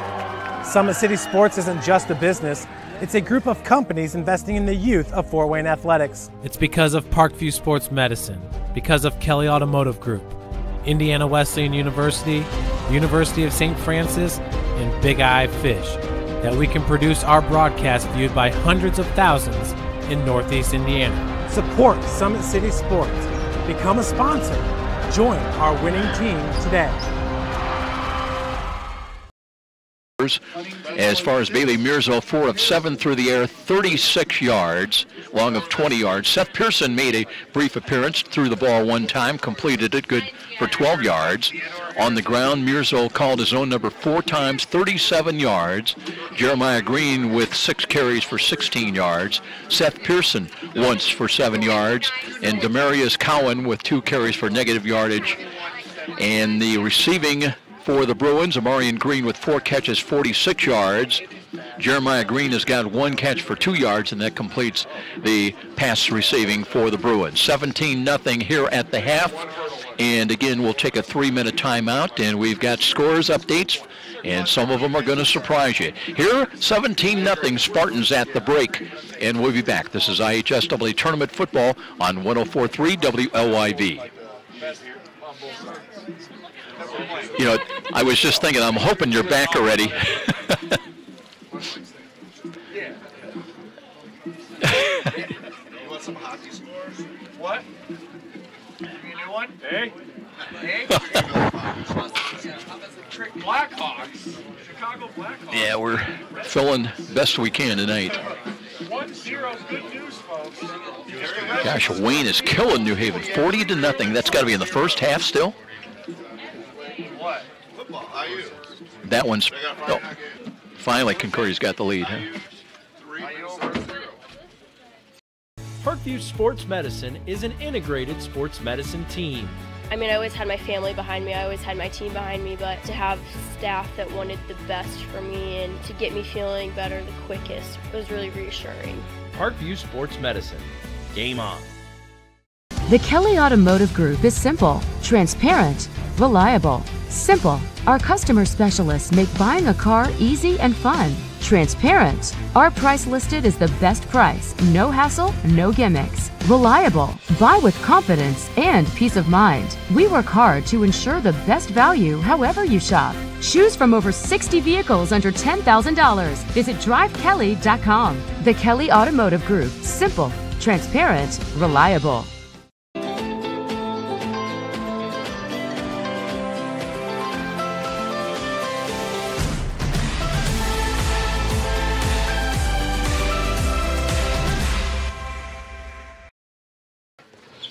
The good news about this, BJ, is we should be pretty well caught up by the fourth quarter and can get out of here quick.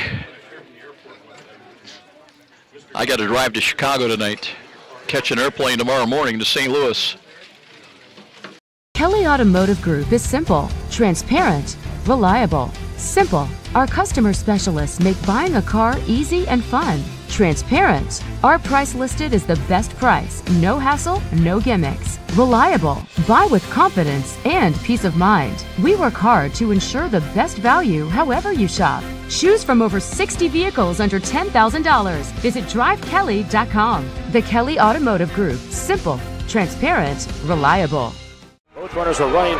Play coming home. From the crucial plays to the highlight of the game to the victory celebration, we are there.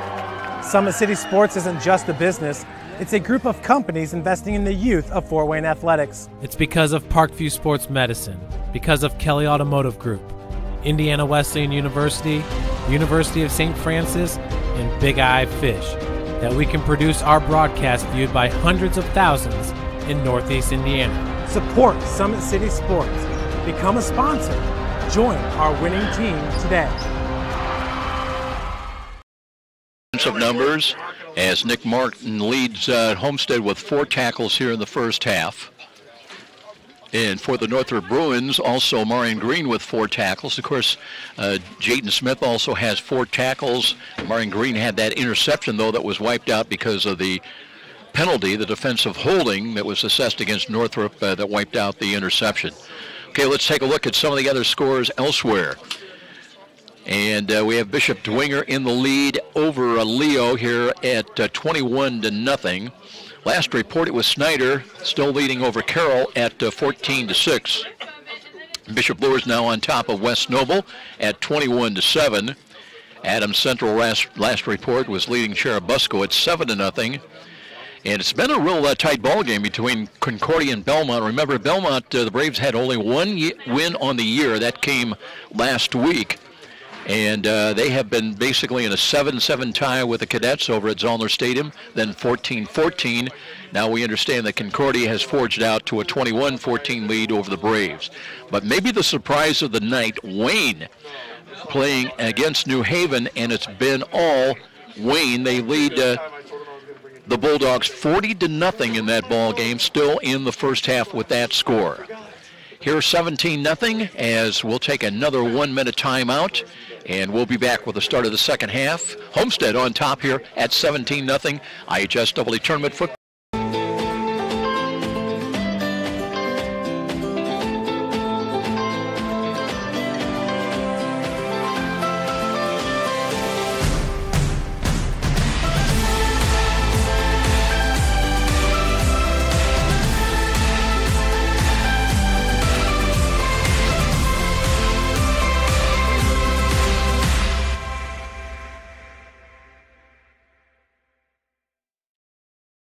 Runners are running.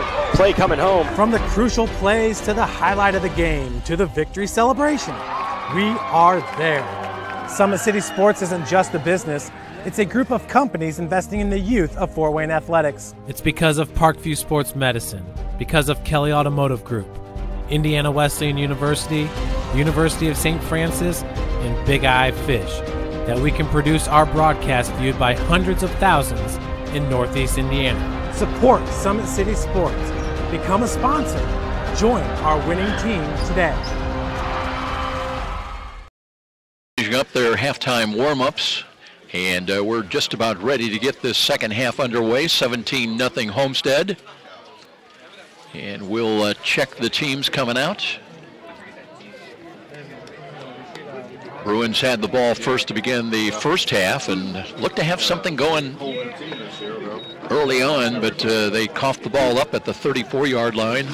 That led to the first Homestead touchdown of the night. It's just one of those nights for the Bruins. Every time they seem like they've got something going, take case in point that last interception by Marion Green wiped out because of the penalty. That led to the field goal by Crandall that has made it a 17-0 Spartan lead. And Homestead's going to get the ball to begin the start of the second half now. They'll move from left to right as we look at it.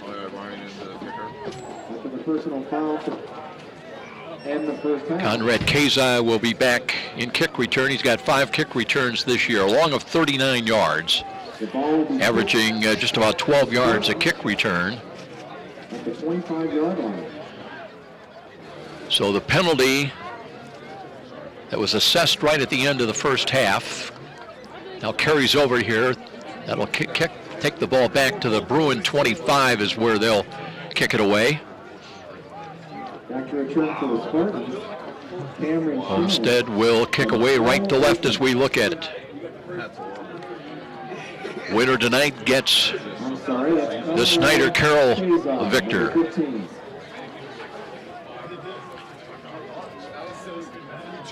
Bruins in their home orange uniforms, the helmets, dark brown uniforms, working from right to left now. Everybody getting ready now, getting the go-ahead from the officials, and here we go. Kicking coming down short, that's taken at the 40-yard line, a run to the left side. Across midfield, a yard deep into Northrop territory is where the Spartans will start with very good field position on that short kick. John Bond credited on the stop for the Bruins, but it'll be 1st and 10 now. Homestead will have it, and they're going to bring that ball right back to midfield, so it'll be 1st and 10, but at the 50. So if Jake Archbold starts now in the second half.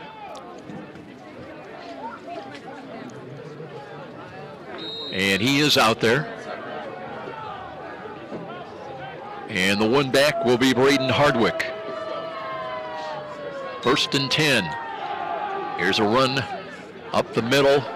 Northrop stacks that up defensively, plugs it up. Good play defensively that time. As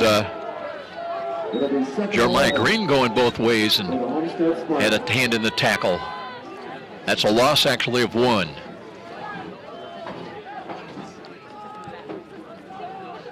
Second down, 11 now, early moments of the second half. Cam Rogers checks into the ball game. He sets up on the wing to the right side.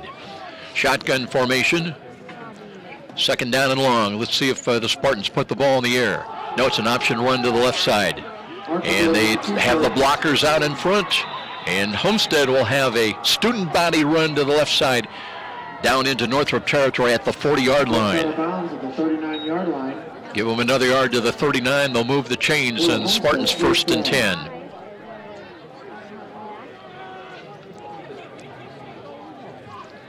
Hardwick stays in as the running back. The young sophomore, 5'9", 165, led the way in the first half with yards on the ground, ran for a touchdown.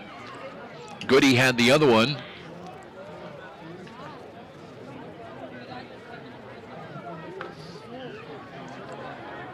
Now Archbold sets his offense down. Stays in the shotgun formation. Wessner motion right to left behind the line of scrimmage. Looks on the counter run. Tripped up. Northrop played it well. Let's see. Shot through there. Got a hand. That was Antoine Scott. Gets the start tonight as one of the outside linebackers for Jason Dorfler. Another loss of a yard. So that will be second down and actually about 12. Bruins had to be talking about trying to steady their run defense after being gashed by Homestead several times in that first half. One wide to the right for Archbold. Option run to the right side. Pitches the ball. Hardwick looking for a block. Cuts at the 40. Turns the corner at the 35. Ridden out of bounds. Got to be careful that time, but Scott got a hand on him and guided him out of bounds. And no further damage, but it'll bring up 3rd down and long, 3rd and 6 for the Spartans now. They've got it spotted at the 35-yard line of Northrop. Archbold standing around, taking a long, hard look at the Homestead sidelines, waiting for that play to be wagged into him. Kazai will stay in the ball game, wide to the left. One wide to the short side to the right, that's Wessner. Now they flip-flop. It'll be Griffin Little tight to the left side. Here's Archibald, runs that way, looking and fights his way inside the 35. Got a yard and a half down to the inside the 34. But it'll bring up a 4th down call, 4th and 4. Tackled by Jordan Young. Meanwhile, Jordan Young made the stop. It comes off the field, limping some. He'll be replaced in the lineup by Gabe Larson, checks in for the Bruins. Looks like Homestead's going to go for it. They've got it on the 34-yard line. And 4th down coming up. Northrop brings the 2 safeties up. And here's the short drop and a scrambled run. And that time, nowhere to run for Jake Archibald. Trying to scramble to his left, and it'll be a first 4th down stop of the night for the Bruins. And that'll give Bruin fans a little something to cheer about. So Northrop will take over the football. They'll have it 1st and 10 at their own 36-yard line. So we'll see if this is something for the Bruin offense now to build on. Davion Berry, they'd love to get him involved offensively. Well, ditto with Quellen Pettis. He's had some big catches this year. 3 wide to the left. Here's the read option. Run up the middle, nothing there. Homestead just stuffs it right at the middle. A loss back around the 35. They're going to spot the ball just at the 36. Call it no gain. 2nd down and 10. Offensive line starting tonight for the Northrop. Brad Pori at center. Jacob Melke and Tanner Theriot the guards. Jose Dusasindo and Nick Price the tackles. 2nd down and 10. Here's the short drop, pump fake, and a scramble. Mirzo to the right. He's got some running room. Cuts to the 40, 45, 50. He's got a 1st down. Tiptoes his way out of bounds on the far side. They'll mark him out of bounds at his own 49, but enough for Northrop to move the chains. 1st and 10 Bruins on the move again. We've seen this several times tonight. Some good things for the Bruins, and then the inability to finish and get points on the board. Now they've got it right at the 50, 1st and 10.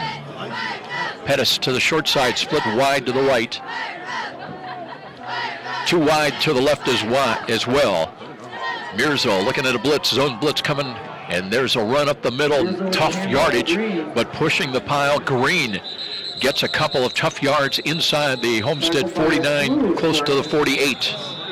Now, was there a penalty flag thrown? There was one thrown late. So we'll check that. Jeff Carmichael, our referee. Got 3 of his fellow officials right around where that flag was dropped. Taking a look, and let's see what the penalty call is going to be about on the marker down. Personal foul against Homestead. So that will add 15 yards onto that run. 15-yard penalty. For another Northrop Bruins 1st down. So the Bruins will get ever closer to the goal line. Penalty takes the ball inside the 35 down to the 33-yard line. 1st and 10. Northrop on the move, trying to get closer to the red zone. Berry splits wide to the left side. He's got single coverage on him to the down below us. Here's Mirzo out of the gun.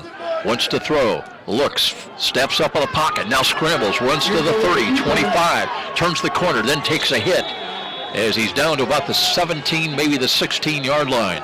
Tackled out of bounds at the 16-yard line. Well, Bailey Mirzo not afraid to run. Has run for 8 rushing touchdowns this year, averaging over 3.5 yards a carry, over 400 yards on the ground. And 1st and 10 Bruins. Inside the red zone now, 1st and 10 at the Spartan 16. So 3 wide to the left side, but again a run to the left. That's Jeremiah Green dragging tackler down to the 12-yard line. Tackled by Braden Melchi. Jeremiah Green trying to get to the edge and turn the corner if he could. Bruins now up-tempo, not huddling. That was a gain of 5, 2nd down and 5. Hurry up offense. And here's the keeper run. There's Mirzo spinning. Got away initially. He's down close inside the 10 to the 5. Boy, it looked like Homestead had him bottled up back around the 10. He would not go down. Just bounced out, spun to his right, spun off another tackle, and gets it down to the 5. It'll be 1st and goal. Remember that first matchup, the first ball game of the regular season, Northrop scored 21 points in the 4th quarter and made a game out of it. Now they've got 1st and goal at the 5. Pettis splits wide to the right. 3 wide to the short side to the left. Jeremiah Green, here's Bailey Mirzo, but I believe whistles sounded right before the snap. And again, we'll wait and see what that penalty flag is going to be about.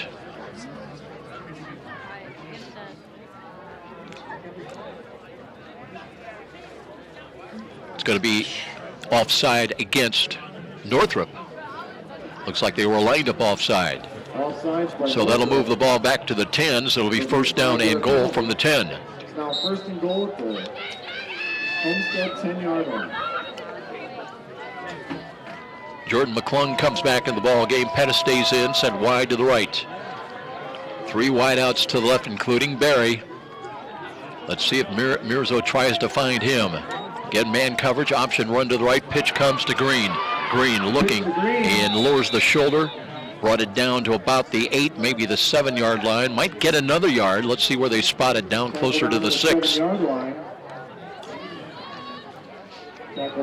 So the Bruins get a lot of that penalty yardage back. It'll be 2nd down and goal with a ball at the 7 is where they put it down. Now Adrian Sewell brings the play in from the near side. Bruins huddling up. Now they come up to the line of scrimmage. And officials waving their arms once again, going to stop the clock with 6:16 remaining here in the 3rd quarter. And an equipment problem for one of the Spartans. They'll make a personnel change. Northrop will stay out there right where they are at the line of scrimmage.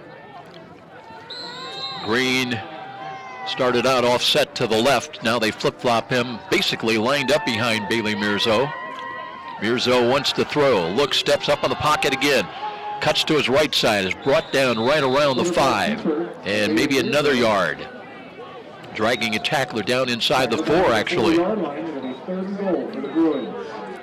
So the Bruins with 2 pops at it remaining. It'll be 3rd down and goal from the 3.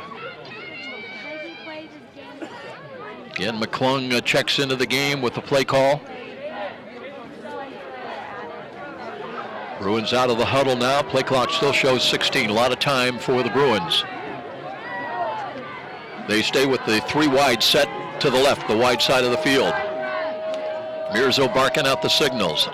Calls his own number, just angles left side, trying to tripped up, now comes back to the right and dropped back outside the 5 around the 8-yard line. Tried to slip away once again as they had him bottled up on that quarterback keeper call, but brought down, and now the ball spotted back around the 8-yard line with 4th down coming up. Down 17-0. Jason Dorfler not thinking field goal. Needs the touchdown.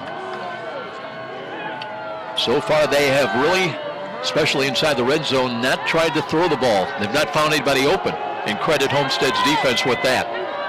Still 17-0. Mirzo again looking on the draw. Now fakes it. Wants the throw over the middle. Got a catch and a touchdown. That was a Murray and Green. 8 yards and a touchdown at the 4:33 mark.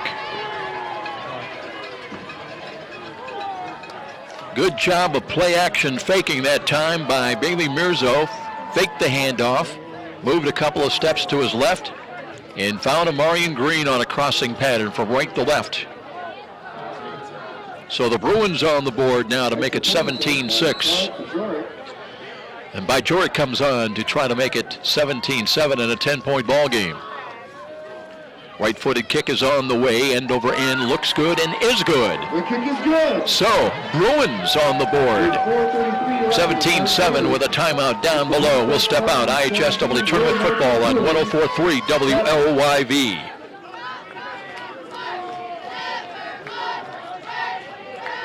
Runners are running, play coming home. From the crucial plays to the highlight of the game to the victory celebration, we are there. Summit City Sports isn't just a business, it's a group of companies investing in the youth of Fort Wayne athletics. It's because of Parkview Sports Medicine, because of Kelly Automotive Group, Indiana Wesleyan University, University of St. Francis, and Big Eye Fish, that we can produce our broadcast viewed by hundreds of thousands in Northeast Indiana. Support Summit City Sports. Become a sponsor. Join our winning team today. Well, it wasn't easy for the Bruins, but they got points on the board on a 4th down bid. And it was Bailey Mirzo with his 12th touchdown pass of the year, finding Amarian Green on a crossing pattern. For Green, his 2nd touchdown catch of the year, and it's 17-7.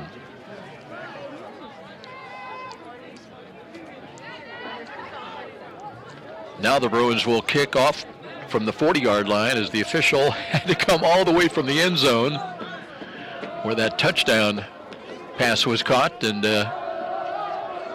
brings it to Northrop so they can kick it away. Well, the Bruin crowd invigorated now. They've seen their team put points on the board, still trailing it by 10. 2 back and kick return for Homestead now. Still 4:33 remaining in this 3rd quarter.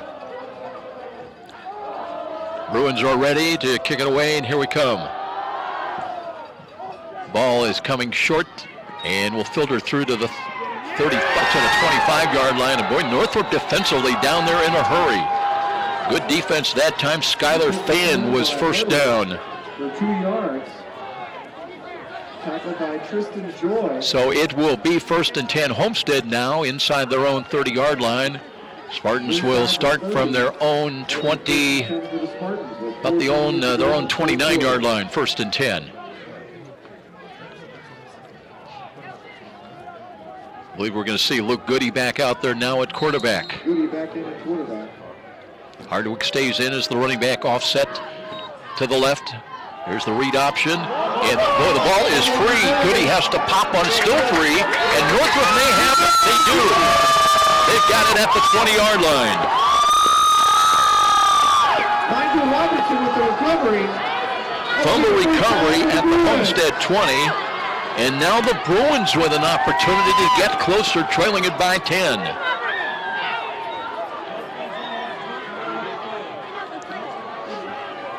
Looked like there was a problem on the exchange between Goody and the running back, and then the ball popped free, and Homestead late responding to it. Goody tried to fall on it, but it was the Bruins that come up with it. And now Bailey Mirzo checks in again with the Bruin offense. 4:21 remains here in this 3rd quarter. 3 wideouts to the right side. Davion Berry to the left, to the short side. Mirzo looks right, and now once again officials waving their arms.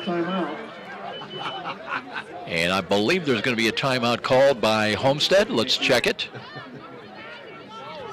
Chad Zolman all of a sudden a little bit concerned about what's going on, or is it it might be just an equipment problem again. We've seen that 2-3 times tonight. I think Pettis is going to work on something around the helmet area. But Mirzo took an opportunity to come over to the bench as well. So no charge timeout, same formation, 3 wide to the right. Here's a blitz coming by Homestead. Mirzo looking for some running room, trying to switch off with a run to his right, maybe gets a yard down close to the 20. Pulled down by Christian Sakai. Gain of 1. Second down, let's call it 9. Let's see, now the whistle's blowing. We've got a player down, I believe, for the Bruins. So with it is Mirzo, I believe, that's down, bent over. So they're going to tend to him. And we have 4:01 remaining in this third quarter. It is a 17-7 ball game. And with the stoppage below and the injury timeout brought to you by Parkview Sports Medicine, that's a winning combination with the IHSAA, and we'll take a timeout. This is IHSAA Tournament Football on 104.3 WLYV. Oh, I didn't know if you had that opportunity. I know everything's a little stranger in that new studio for you. Took a shot.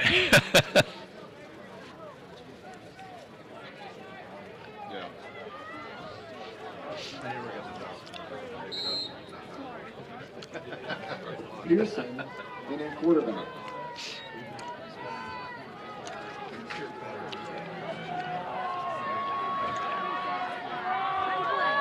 Back to Spiller Stadium. It'll be the Bruins with the ball, second down and 10. Here's the drop by Seth Pearson, comes in, throwing the left corner. He's got Davion buried against double coverage. He could not find the handle. That one was well covered by the Spartans. Incomplete pass. Back there in the corner was Taj Wilson. And Barry had a shot at it, but could not find the handle. So now it'll be third down and 10. Clock down to 3:44 remaining in this third quarter. Sewell back in with a play call. Barry stays in wide to the left. Pettis back in wide right. Sewell and Green, part of the trips package to the right side. Green caught the touchdown in between. And here's Pearson. Pearson, and whistles blew apparently early on once again. And they're looking against Northrop with the infraction. Offsides again, somebody lined up before the snap. That'll take the ball back to the 26-yard line. So it will be third down. Third down and 15, however. Well, the Bruins got on the board after a fourth down stop. Led to an 8-yard Mirzo to a Marion Green touchdown pass, then a fumble recovery at the Spartan 21. But now the ball back at the 26 and third down coming up and long. Pearson looking, does hand the ball off. A little bit of running room initially for Cowan as he curls his way left side and reached back, got the penalty yardage back to the 21. But it will bring up fourth down. Tripped up by Cam Rogers. Cam Rogers credited with getting in on the stop, and that ball just inside the 22 actually, so fourth down and 11. Green and Pettis sent to the right side. Barry wide to the left. And here is Pearson. Look, steps up, throws the left side. He's got Sewell out there, tries for the ball. That was led a little bit too far against double coverage once again. Homestead not being fooled on these patterns whatsoever. So the fourth down bid fails, and Homestead gets the ball back, still leading 17-7 with 2:59 remaining in the quarter.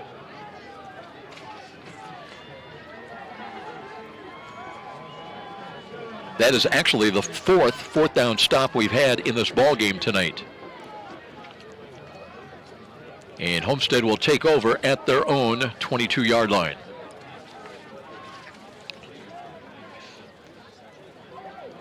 Spartans with their offensive unit back out there now. Archibald may be coming back out to quarterback the team. Archibald back in quarterback. He's got two wide either side of the field. And Archibald looking, throws the ball left side. He's got a catch. That Kazai up to the 38-yard line. Quick hitting pass was out there. Well, sometimes you fall into a little bit of the trap of thinking Archibald run, goody throw, but not always. As Archibald did come in with over 800 passing yards and 5 touchdowns. And he's got first and 10 out at his own 39-yard line. Blitz coming by Northrop. The ball picked up by Archibald. Now they run it up the middle, and that's a gainer across the 45 to the, well, the whistle still is not blown. And it'll be a forward progress gain out to about the 47-yard line, a pickup of good 6-7 yards by the Spartans. Tackled by Jalen Starks and Nigel Robertson for a gain of about 7 yards. It'll be 2nd and 3 for the Spartans. It'll be a second down, short yardage call coming up for Homestead. Clock is their ally right now, late in this third quarter, just over 2 minutes remaining, 17-7. Spartans with all 17 in the first half, including a field goal as with no time remaining in the second quarter. Archibald looks on the handoff and keeps his own number on the read option straight ahead for a first down to midfield. Archibald on that read option, puts it into the belly of Braden Hardwick for a moment, thinks he's got a hole, pulls it out and just runs straight ahead. 1st and 10 now, that'll keep the clock moving. Aiden Vachon checks in, slot right. Split wide of him will be Mitch Wessner. Shotgun formation now for Archibald. Archibald again, this time does give it off to Braden Hardwick, picking his way right side. He's got 4, he's got 5, and the ball popped free again. Bruins think they've got it, and we'll wait while they unpile. Right around the 44-yard line of the Bruins. Still no indication either way.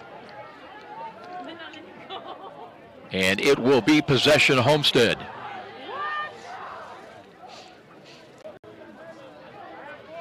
They're going to spot that ball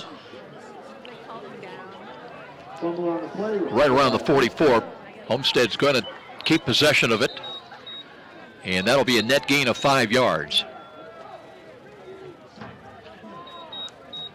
Ball spotted right inside the Bruin 45 at the 44-yard line. One back look once again for Homestead. Archibald looks to his left. He's got 2 wide to the left, 2 wide to the right. Looks again on the read option, keeps it himself. Will he run? Will he throw? Being pursued.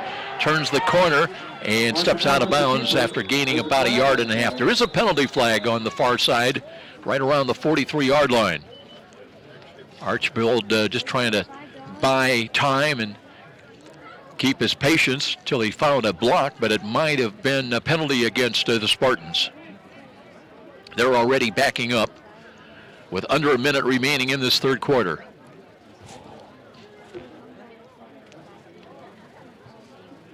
It's going to be a holding call against Homestead. That'll back them up. It'll be a 10-yard penalty. And let's see where that's going to take the ball. They walk it off. Still waiting for the official. Now moving it to midfield and into Homestead territory. Back to the Spartan 46-yard line. So it will be still second down. Ball at the 46, second down and 14.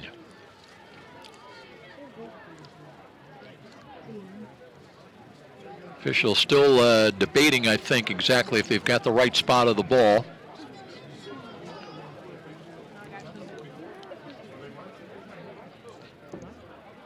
And it looks like they're in agreement. That's where they want it. So second down and 14. Now they mark the ball ready for play, and Jake Archibald ready to go to work as well. Low snap, he's got an option run to the right, pitch of the ball. Hardwick trying to turn the corner, is not going to, well, then he escapes. Hardwick got away for a moment. Looked like they're going to wrap him up for no gain right about midfield.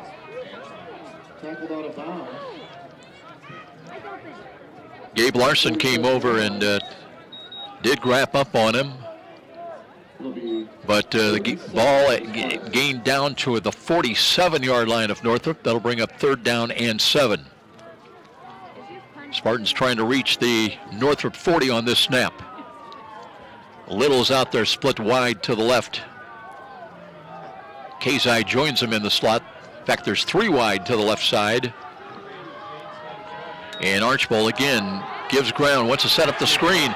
Gotten rid of it late, completes to Hardwick. Cuts to the 45, 40 to his right, 35-yard line, 30. Cuts inside, down to the 25-yard line. and Archibald making a play when they were bearing down on him. And Hardwick then knew what to do with it once he had his hands on the football.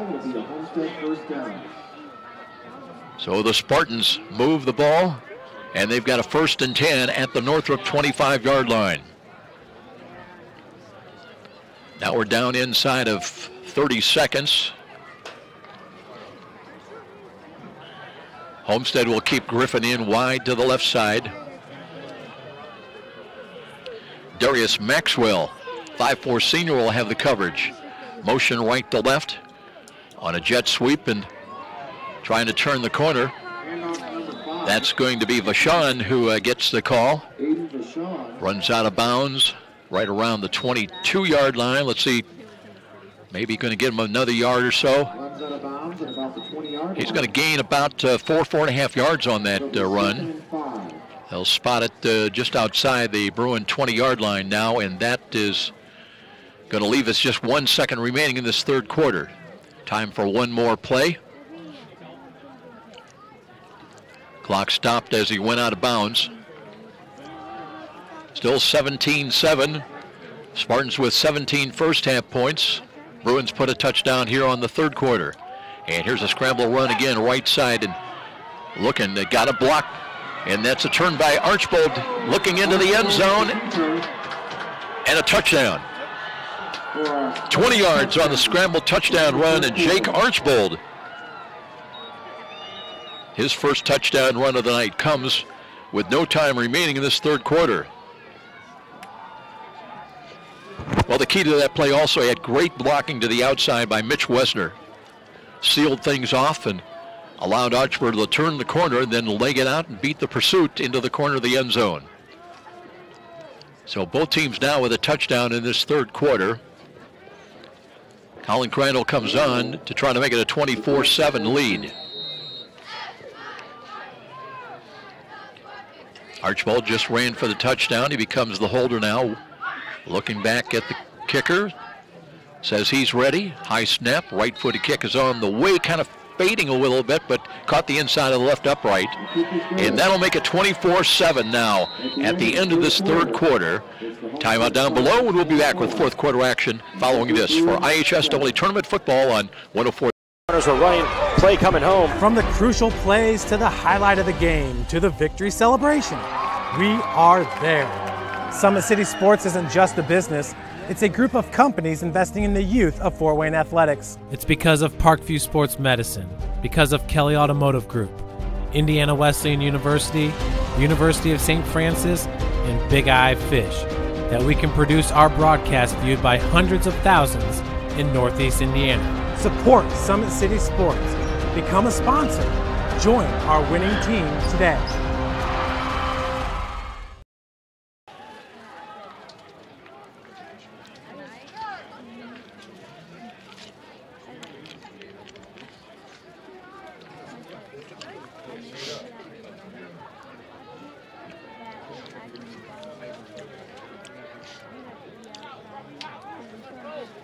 Back to receive for the Bruins, Sewell, Berry, and Collins. And we are ready for the start of this 4th quarter here at Spiller Stadium with Tommy Norris. I'm Joe Parson. Glad you could join us. Expect Joe Auburn back with us next week following his sabbatical tonight and this weekend. Well, one of the stories of this ball game, the Bruins had a great opportunity, got a touchdown on the board on a touchdown pass from Bailey Mirzo to Marion Green. Then a fumble recovery. They took over at the Homestead 21, but the Spartans, aided by a couple of untimely mistakes, offside calls against the Bruins, held them on downs, and that would set up a Jake Archibald touchdown run on a sweep to the right side here as time expired in this 3rd quarter. 24-7. So the Bruins get ready now to receive the kickoff. We'll bring you up to date on some of the other scores here right after the kick here now. As here it comes. Kick, bounding ball high. That's fielded on the fly. Return across the 25-30, across the 40, up to the 45. So quick steps by the Bruins. As Cowan on the return, now a little extracurriculars away from the play on the special teams units, but separate those guys, and we'll see if there's any penalties that will ensue. But right now, don't see any penalty flags down there. It'll be 1st and 10, you would think, at the Bruin 40-yard line. Well, let's keep you up to date. It is Bishop Dwenger last report. They're in the lead, 21-0 over Leo. Snyder has stretched out a lead over Carroll now to 35-9. Right now would be Snyder against Carroll next week, or Snyder against Homestead, I should say, for the sectional championship of Sectional 3. Bishop Luers last report had a 21-7 lead against West Noble. Adams Central, last report we had was 7-0 AC in the lead over the Eagles. And Concordia breaking what was a 14-14 tie. They have the lead over Belmont at 21-14. And still Wayne had that 40-0 lead over New Haven. We still show that. We'll see if we get an update on that one. That's a big score for the Wayne Generals. We had New Haven several weeks ago when they lost to Columbia City. Columbia City looked really, quite frankly, like a team that could go a long way. And then last week, the Bulldogs went to Columbia City and handed the Eagles the season-ending loss. So New Haven at home tonight, but Wayne all over them at last report, 40-0. Now the penalty against Homestead will take the ball down to the Spartan 40-yard line. And let's see if they're going to stay with Seth Pearson, 5'11" senior quarterback. Bailey Mirzo was injured earlier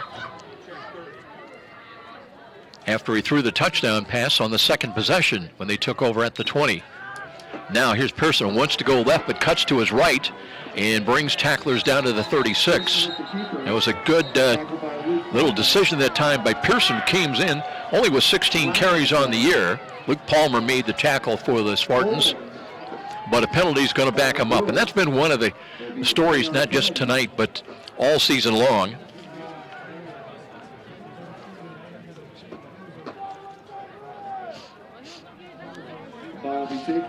Not so much 2 weeks ago against Winger, as Northrop only had one penalty for 5 yards, but tonight there's been some very ill-timed penalties that have hurt them.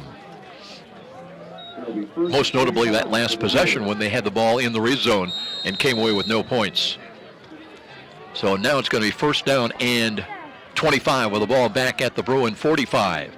Pearson, short drop, looks, scrambles to his left, 2 steps, throws it up and into coverage. That was intercepted. Green is going to have to make the defensive tackle if he can. Instead, it's going to be a return by the Spartans, and I think they stepped out of bounds. They're going to blow the whistles. Intercepted by Ryan Burton. So the interception is going to stand up. It'll be Homestead's ball. They'll have it back around their own 23. Get a couple of updates for you. Bishop Dwenger now in a 42-3 lead over Leo. Snyder still on top of Carroll, 35-9. Bishop Luers stretching out their lead over West Noble at 41-7 in that one. All of a sudden, Adams Central in the update, they've got a big lead on Cherubusco at 35-10. And Concordia still at last report, 21-14 over the Braves of Belmont. I believe the interception is going to stand. Penalty might be post-interception. Let's see.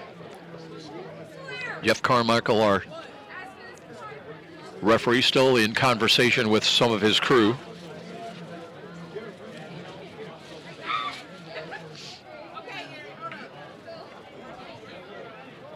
Now they're pointing Northrop's way.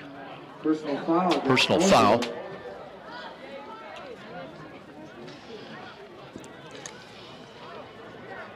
Flag was dropped right at the 45-yard line. So I think they'll mark that off. They will from the 23 of Homestead. Spartans will have possession of the ball. Penalty is going to bring it out to right around the 38. Penalty brings the ball out to the 38-yard line. Will be 1st and 10 for the Spartans. So Homestead will go to work offensively with 11:30 remaining in regulation. They have the lead by 17 points here on the road.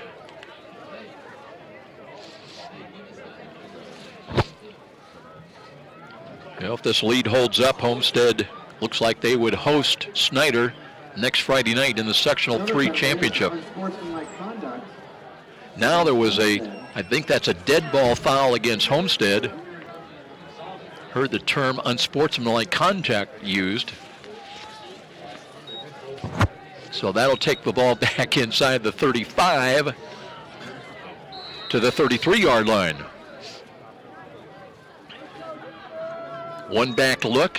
Here's Goody, hands it off, run up the middle, trying to spin for another yard. Now there's extracurriculars near side, and Cam Rogers is going to be locked up. See who he was involved with. It was Tyler Tapp.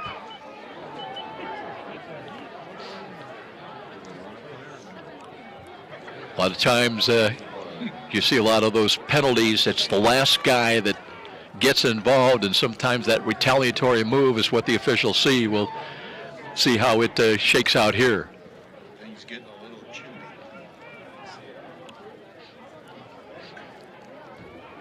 Well, Jason Dorfler is going to look back on tonight, and if things stay where they are right now, and he'll look at the missed opportunities.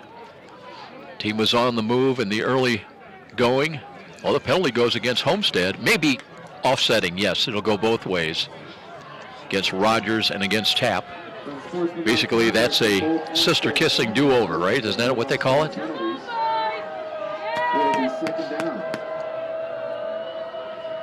So a gain of a couple, 2nd down and 8.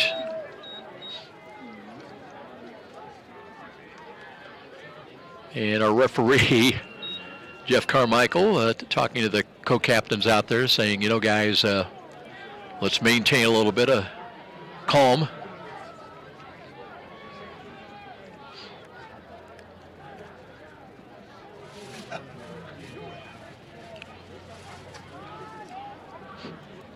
And I believe ready to play football now.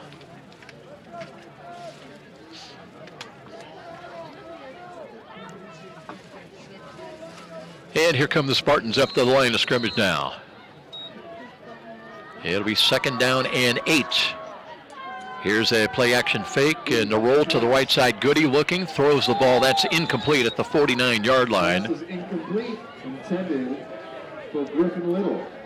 Looking for Griffin Little, who, by the way, stays down on the turf. Kind of made an awkward try for that catch. And still seated on the ground. Boy, that is the last thing that Chad Zolman wants to see here tonight. Already has Trevin Taylor not eligible to play tonight because of a bad back. He's lost another key player with battling a cold, which I think I caught. And now Griffin Little getting up slowly. Boy, he is not putting any, being assisted off by a couple of people coming off the field. So we're going to keep things right here with 11:11 remaining. That pass was incomplete, so it'll bring up 3rd down and 8 with the ball coming back to the 34-yard line.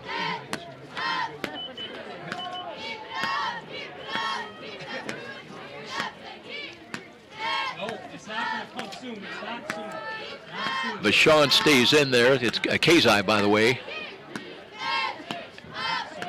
And let's see, they're going to bring out Jared Kistler as well. Normally listed as the backup for Trevin Taylor. Kistler in as a wide to the left side. Marion Green will defend on him, backing up now in coverage. And here is Goody, read option, wants to throw the ball, puts some zip on it, and throws the ball over the middle, but that's incomplete, so it'll bring up 4th down.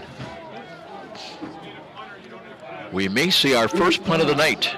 Intended for Aiden Vashon, incomplete. Vashon was the intended receiver. Brings it down to 4th down and 8 at the 34. Well, Griffin Little's done a lot of the punting. After return for the Bruins, Barry and Pettis.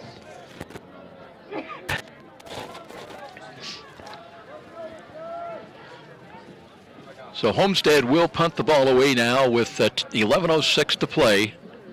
Here's the snap, fumbled on the play, picked up, and it'll be Northrop's ball inside the Homestead 25. Well, that was problem from the get-go. I think that was Morgan Lamont back there trying to punt the ball away. And a first down for the Bruins. So the Bruins will have the ball 1st and 10 at the Homestead 23. And that will go as a 4th down stop. Bruins have had some chances here, especially in this second half. They've cashed in once, but trail 24-7. Just over 11 minutes remain. Seth Pearson is taken over at quarterback after Bailey Mirzo threw a touchdown, then was injured on a second possession. Looks to throw the ball, and then he lost the ball, and I think Homestead's got it. They'll have it at their 25. Homestead recovers.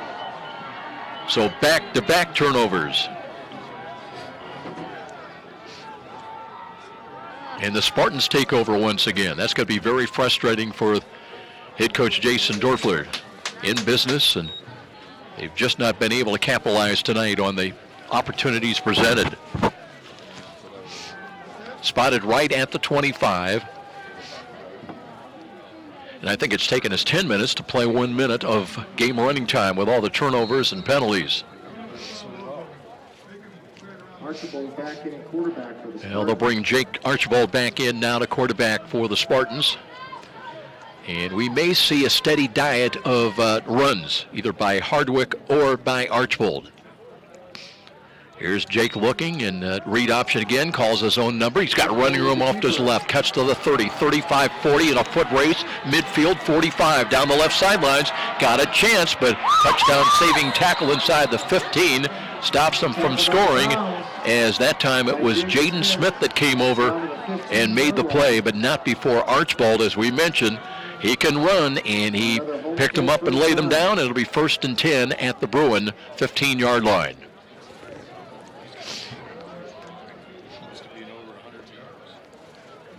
Archibald with a big run night. Tommy Norris, we think, over 100 yards.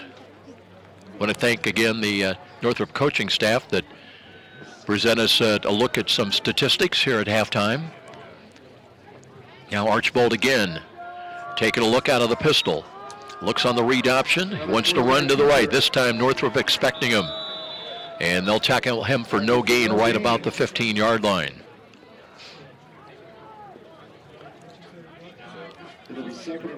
May lose another, maybe a half a yard loss. Let's call it 2nd down and 11. Nigel Robertson with the tackle. Nigel Robertson played that well to the defensive left side. He'll be back next year. 6'2 junior, 205. Came in with 41 tackles, 4 sacks, 5 tackles for loss. Spartans will work from the right side hash mark. Still just over 10 minutes remaining in the ball game. 24-7 Spartans lead. They've got 3 wide to the left side. Option run that way. Late pitch Hardwick. He escapes, cuts to the 15, to the 10, turns the corner. And check it, that is Hardwick, just tiptoes his way down the end zone. Did he step out of bounds? Oh, there is a penalty. Maybe that's why he eased up there. He had clear sailing, but he knew it was going to be called back, and it will be. And now it's Homestead with a mistake that cost him points on the board.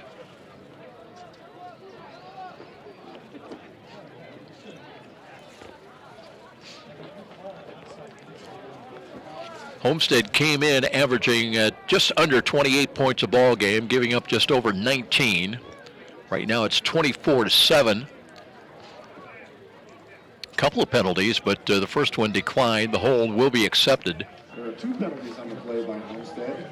Holding, which will be declined, and a legal block in the back, which will be accepted. So they'll pick up the flag at the 12. And the yardage will be walked out beyond the 20 to the 22-yard line. Back to the 22-yard line. So it'll be 2nd down. 17.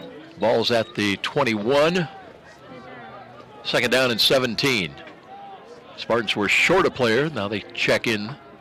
Slot man to the right side. Northrop shows there was movement, but play clock still at 8.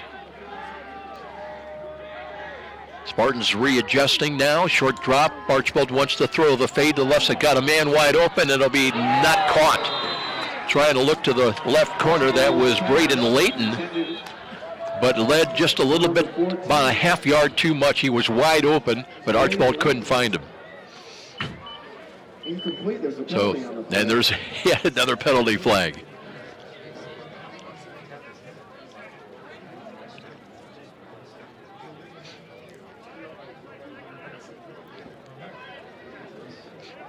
Ineligible receiver downfield, I believe, for Homestead. That's a penalty on Homestead. And that'll... Ineligible receiver downfield. They're going to decline the penalty. They'll take the play on the incomplete pass, so that will keep the ball at the 22-yard line. And second down still and 17 from the 21. Jason Dorfler feeling like he didn't want to give him an extra down around the 20-yard line. Here's on the move. There's a throw, and again a wide open attempt at the catch. That was Wessner in the right corner of the end zone, but Archibald trying to throw on the run. And although he's a right-handed quarterback, that ball just kind of sailed on him on this cool, wet night. Haven't seen much rain really in evidence, but it's got that raw, damp. It's been sprinkling most of the late afternoon. And we've seen a couple of slips out there, especially earlier in the ball game. By the way, that was a third down pass, so it'll bring up fourth down now. Spartans spread the field too wide either side on this fourth down call. They need 17 just to keep the drive alive. Archibald drops the throw, throws the fade to the right side. Looking the corner, that one is incomplete. And it'll be yet another fourth down stop. That'll be the fifth fourth down stop tonight.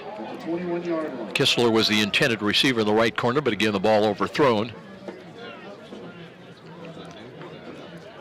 So Northrop will get the ball back at their own 21-yard line.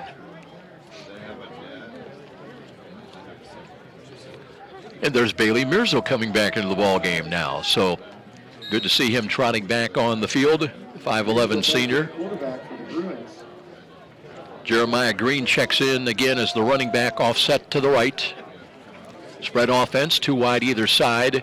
Here's Green, little stop and go move, fights his way for 4 yards, maybe 5 yards across the 25 to the 26.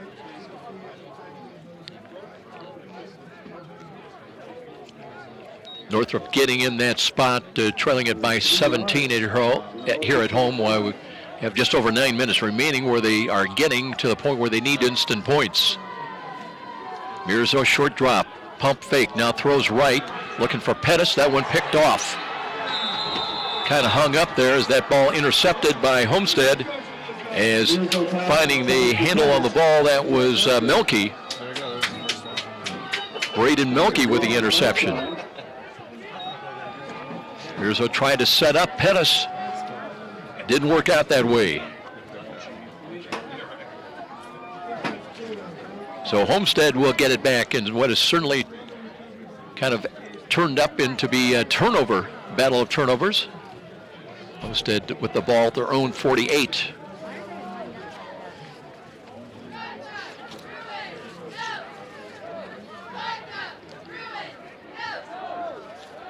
And that still leaves 9 minutes on the clock. Looks like Goody has come back in there now at quarterback for Homestead. On the read option, and hands it off. There's an off-tackle run by Hardwick once again, and just such a smooth type of runner, and he has got close to a first down into Northrop territory at about inside the 42-yard line. Just seems to glide after he takes that handoff. What helps, he only goes about 5'9", so when you're going, running in the guys defensively and even offensively, your linemen, some of them go 6'4", 6'5", and kind of gets lost down in there. Has the first down, picks up 10 at the 42 of the Bruins, 1st and 10. Low snap. Goody picks it up, gives it straight up the middle. Braden Hardwick goes again, cuts to the outside, and brings it down inside the 25 to the Northrop 23-yard line. for another Homestead first down. Clock will stop as they move the chains. He may have gotten out of bounds as well, as we're down to 8:26 remaining, but Spartans on the move once again, leading it by 17.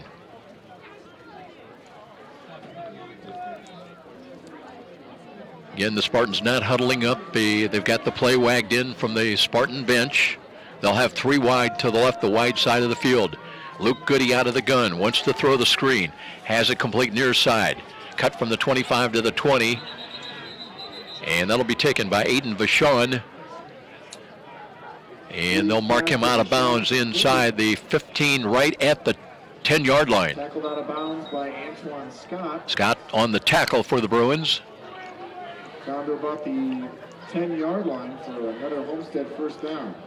Homestead has had a lot of success with those passes into the flats. 8 minutes to go in the fourth. And the wide receivers, they've got to make it happen because they get good downfield blocking. Now here's Goody, little head bob, looks to Hardwick. No, he keeps the ball himself. Goody wrapped up inside the 10, got to the 9, maybe the 8. Tackled by Jaden Smith. Jaden Smith credited coming in and making that stop. For a short gain. Goody has not really run the ball all that much this year, but has shown tonight willing to do that when the opportunity presents itself.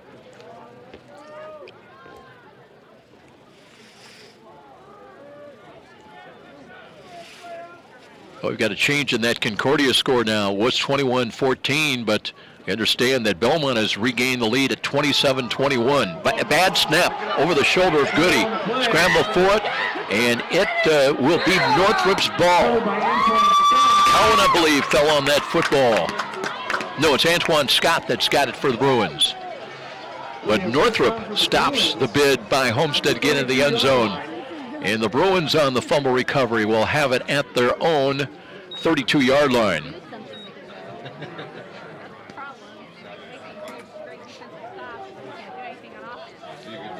Bruins now with just under 7.5 minutes time remaining. Trying to move the football, trying to pick up first downs, and trying to keep possession. Davian Berry wide to the left side.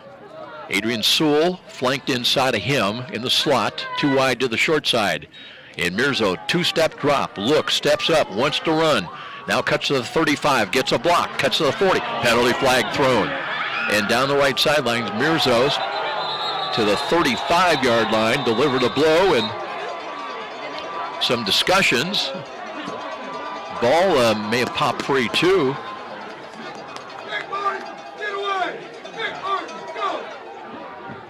Got to be careful, one of the Spartans pointing to the clock, and sometimes officials can take exception to that and call that taunting. As it is, it will be a penalty back upfield against Northrop. And I know that just drives a coach nuts. The penalty comes really when the play was back beyond where the penalty was called, and that happens so often. So instead of the big gainer down inside the 40, it's going to be a walk-off back into Northrop territory with 7:17 remaining.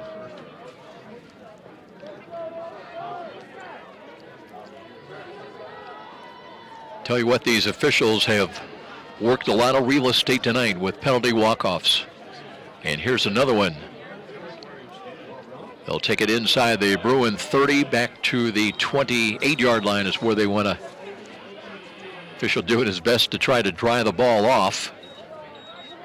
Good luck with that. So Northrop does have possession, but at their own 28. And it'll be 1st and 14 at the 28-yard line. Mirzo checks right, checks left. And looking on the draw, hands it off. Nothing there. Delayed handoff to Green. Jeremiah Green looked for a hole, but there was none. And he's going to lose maybe a yard and a half back around just outside the 27. It'll be 2nd and 14 from the Northwood 28. Clock will continue to run inside of 7 minutes. It'll be 2nd down. Still, they call it 14. Tell you what, give the official credit. He's every time trying to put that ball, tuck it under his shirt, and try to find somewhere dry out there. Best he can. Mirzo out of the gun, 3 wide this time. Looks left, looks right, checks off, throws over the middle. Look in, tough pass, picked off again at midfield. And the Spartans will have it. Penalty flag is thrown. Intended for Marion Green. Green was the intended receiver, Marion Green, but Cam Rogers, I think, with the pick. There's a penalty on the play. And we'll wait for the penalty to be assessed. Right now the ball would be around the Northrop 44-yard line. When you look in this fourth quarter, at a 4th down stop, a fumble recovery, another 4th down stop, then an interception, a fumble recovery, and now another interception. And that's just in the last 4.5 minutes of this fourth quarter. Homestead, personal foul. So from the 44 is where they're going to pick up the football.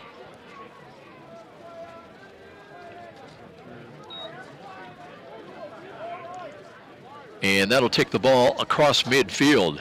Personal foul against Homestead. And move it back to the Spartan 41-yard line.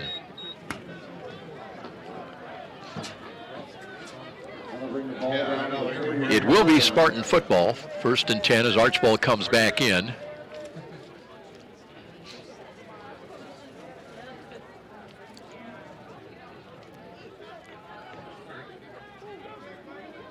Officials still talking things over. They've not put the ball down or marked it ready for play. One of the officials making notes down there, he's right. I think that's about his 5th or 6th page of numbers and notes. He's filled up 3 pages just in this fourth quarter. But it will be 1st down, 1st and 10 at the 41 for Homestead. Archibald's got motion, far side, read option, and hands the ball off. And boy, Northrop had a great opportunity that time, but Braden Layton getting the call and curls up the middle across the to about the 43-yard line. So he'll get 3 yards when it looked like the Bruins had a chance to tackle him for loss.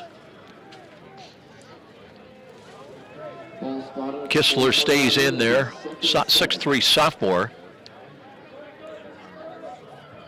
Boy, Chad Zolman's got some tall, young receivers to look forward to. 2nd down.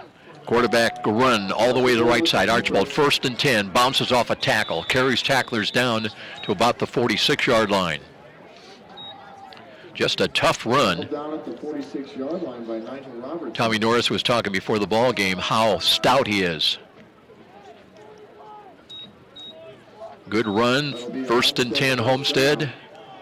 Clock keeps running, now inside 5.5 minutes. It's 24-7 at the end of the third quarter.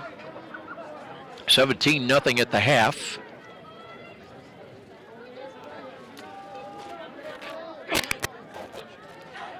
And here we go again. Archibald wants to throw, screens over the middle. That one, nobody home on that one. All the linemen were ready to make blocks. Archibald's screen pass intended for Hardwick. Incomplete. You ever have one of those nights you sell your soul for a cold tablet? I think I'm at that point right now. It'll be 2nd down and 10. Still the ball just outside the 46-yard line. What a lovely night to be on the road too, huh? They'll work from the right side, hash mark now, and checking the play clock. We're down to 4, we're down to 3. Here's Archibald once in the quarterback draw, finds running room up the middle, dragging tacklers down to the 40-yard line, and he'll get another yard to the 39. Just a tough guy to bring down, this Jake Archibald. And he'll come back next year as a senior. About an 8-yard gain. That ball close to 38 of Northrop, so 3rd down, let's call it a long 2. Now as we approach 4.5 minutes time remaining. Clock right now, the ally of the Spartans, trying to milk that play clock as well. Archibald may have changed the snap count with his lineman, leaned in there, now sets up out of the shotgun. Blitz being shown, and Archibald throws the ball, and that one knocked away. A good defensive play late. That time is darting in there. I thought that was Darius Maxwell's number that shot in there to just maybe got a hand on that ball, so it'll bring up 4th down. Maxwell, a senior at 5'4", 135. Can you remember when you were 135? Oh, I'm sorry, he was 120. He's 125. I think you got that in your left leg. 4th down and 3. Archibald, pistol alignment once again. Works right side hash mark. Read option. Hands the ball off. They won't get there. So it'll be another 4th down stop, and Northrop will take over the football. Another late penalty flag. Now they're mixing up a little bit, pushing and shoving.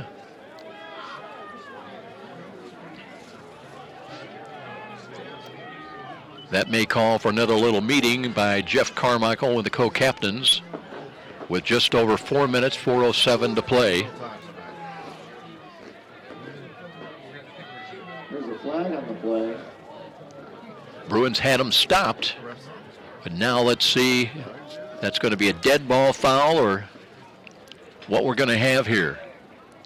Personal foul, Homestead. Personal foul against the Spartans. It's already a 1st down for the Bruins. So the Bruins will take over the football, and they're going to tack on 15 yards on that penalty. So instead of having it at their 38, that'll take the ball into Spartan territory down to about the 47. After the penalty, the ball will be placed at the 47-yard line. So another opportunity for the Bruins here to try to salvage something late. But down 17 points. Bailey Mirzo straps on the helmet, trots onto the field. Now brings his team up to the line of scrimmage.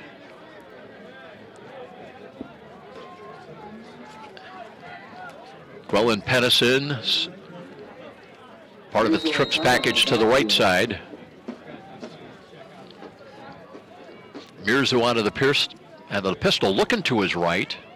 Barking out the signal, still 15 on the play clock. Option run to the weak side to the left, and tries to spin forward and pushes the pile inside the Spartan 45 down to the 43. Looked like Homestead had that pretty well stacked up at the 47, but Mirzo would not give up on the play and picks up another 3 yards. That'll be gain of 4, 2nd down and 6. Berry splits wide to the short side to the left. Mirzo would love to be able to air this out. Drops the throw. Screen sets up. He's got a completion, but Homestead well defends that as another penalty flag is thrown. As Cowan in the backfield caught the ball, but that was really slow developing, and Homestead had time to regroup. Right now the ball sets at the 41.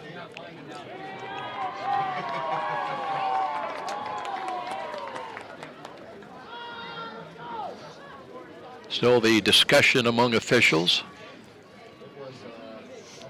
Game was moving right along, but now this 4th quarter has been a nightmare with 4th down stops, turnovers, penalties, infractions. Well, Bishop Lures, it's a final. Gone final, they've defeated West Noble 45-21. Snyder well in front of Carroll at 42-16. Dwenger still on top. Last report over Leo, 42-3. Haven't had an update on that Wayne New Haven game since early in the first half when it was 40-0. Meanwhile, right here, it's going to be 2nd down and 3rd down and 4. They correct that. Here's a run. Hand off to Cowan. And Demarius Collin, 5'8" sophomore, will carry it down to the just outside the 35-yard line. That'll be enough for a Northrop 1st down. First down. I'll tell him. Well, it's taken a while. Bruins have, as much as anything, that Homestead defense has kept them. Here's Cowan trying to work to the left side, hauled down from behind, gains a yard and a half, down to about the 34. May have an update on that Wayne New Haven game. It's now 53-14 Generals. Of course, the other one of interest, Concordia trying to fight from behind. They were trailing Belmont 27-21.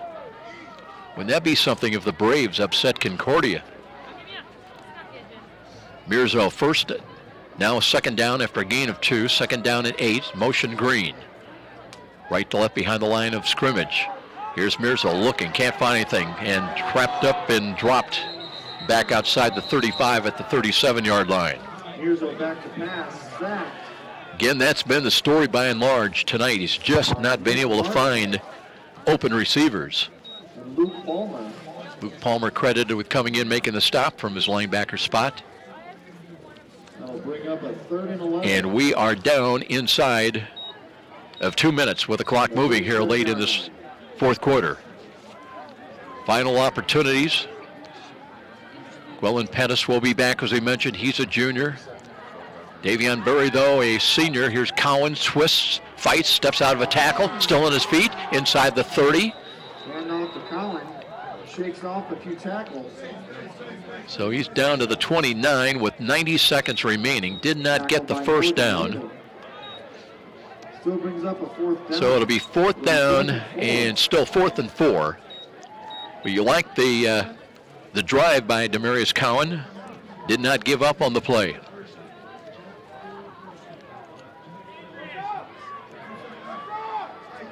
Maybe Mirzo taking his last snaps as the senior quarterback.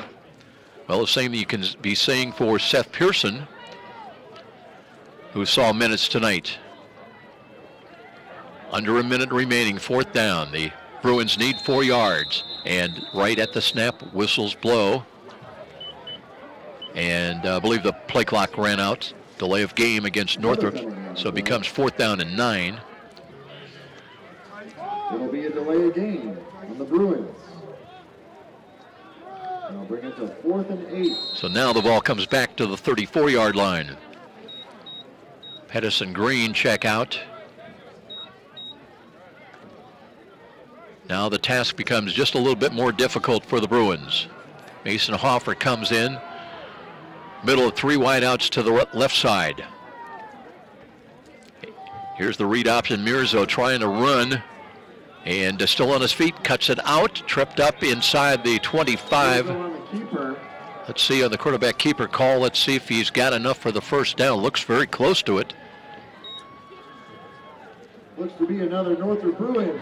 And the Bruins do have a first down, so they'll have at least a couple of more snaps now in the final 24 seconds. They'll spot it right at the 25-yard line, 1st and 10. Clock is running, though. Bruins have got to hurry if they want to get at least 1 more, maybe 2 more snaps. Green comes back in. Adrian Scott checks in as a wideout to the right side. Green to the right side.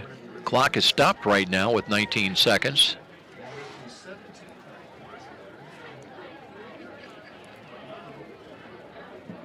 Some reason Jeff Carmichael, the referee, stopped the clock, and it remains stopped until right now. It runs right again. Mirzo barking out the signals. Looks to hand the ball off, and Homestead stops that one right at the point of attack. And that's going to be the final play of this ball game as we're down to inside the final 3 seconds. Well, there is another penalty, but they're going to stop the clock with 4 seconds. Come on, guys. I mean,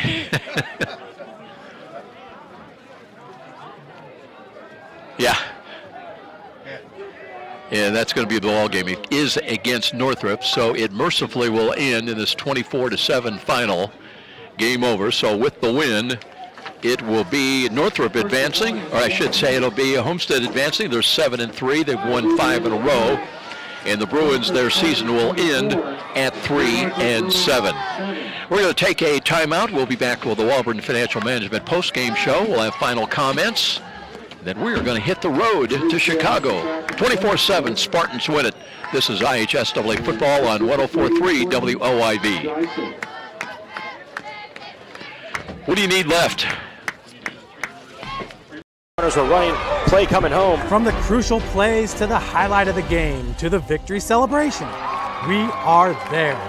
Summit City Sports isn't just a business, it's a group of companies investing in the youth of Fort Wayne athletics. It's because of Parkview Sports Medicine, because of Kelly Automotive Group, Indiana Wesleyan University, University of St. Francis, and Big Eye Fish, that we can produce our broadcast viewed by hundreds of thousands in Northeast Indiana. Support Summit City Sports. Become a sponsor. Join our winning team today.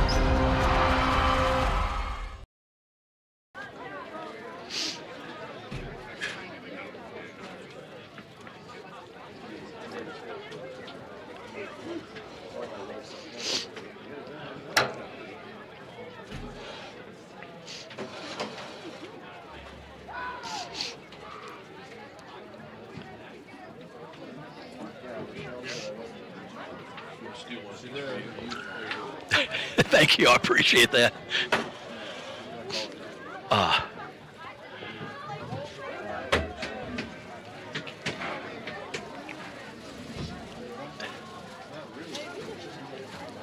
Yeah, please.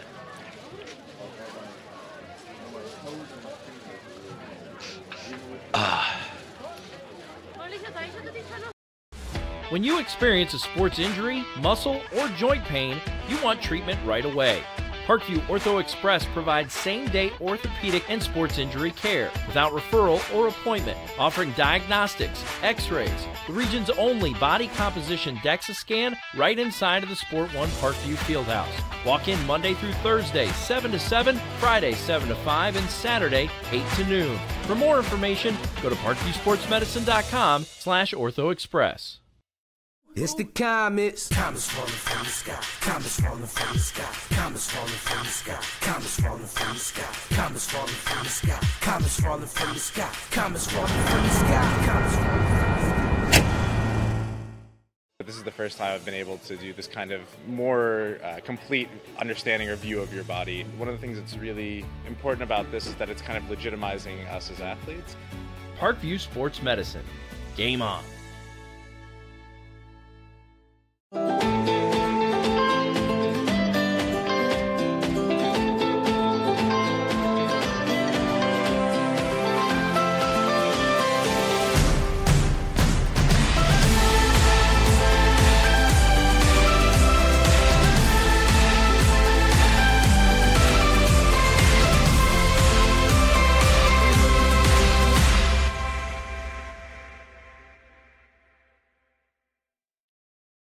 The Kelly Automotive Group is simple, transparent, reliable. Simple. Our customer specialists make buying a car easy and fun. Transparent. Our price listed is the best price. No hassle, no gimmicks. Reliable. Buy with confidence and peace of mind. We work hard to ensure the best value however you shop. Choose from over 60 vehicles under $10,000. Visit drivekelly.com. The Kelly Automotive Group. Simple, transparent, reliable.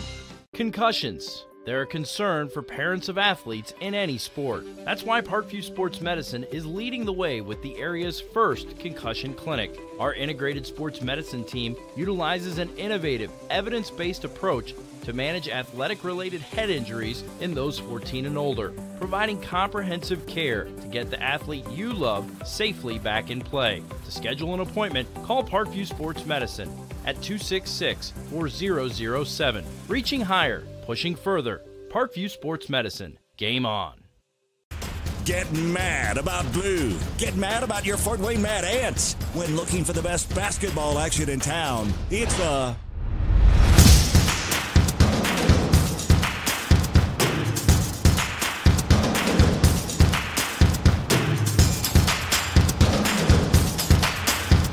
Go to FortWayneMadAnts.com for the complete game schedule. See your Fort Wayne Mad Ant in action.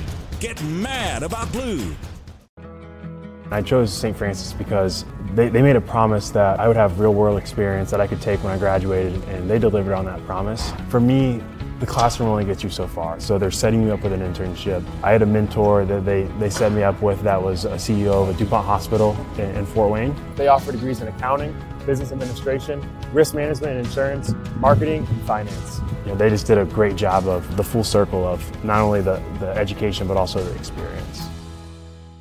Parkview Sports Medicine, especially since I've been a pro, has been a place where my game has really been able to develop in multiple facets. Injury prevention, maintenance, physical therapy, weightlifting, agility work, you know, all the things that I need to do in order to have an NBA body. This is the place for me to go when I come back home and I need to get a workout in. Always welcome me back with open arms. Parkview Sports Medicine. Game on. Both runners are running, play coming home. From the crucial plays to the highlight of the game to the victory celebration, we are there. Summit City Sports isn't just a business, it's a group of companies investing in the youth of Fort Wayne athletics. It's because of Parkview Sports Medicine, because of Kelly Automotive Group, Indiana Wesleyan University, University of St. Francis, and Big Eye Fish, that we can produce our broadcast viewed by hundreds of thousands in Northeast Indiana. Support Summit City Sports. Become a sponsor. Join our winning team today.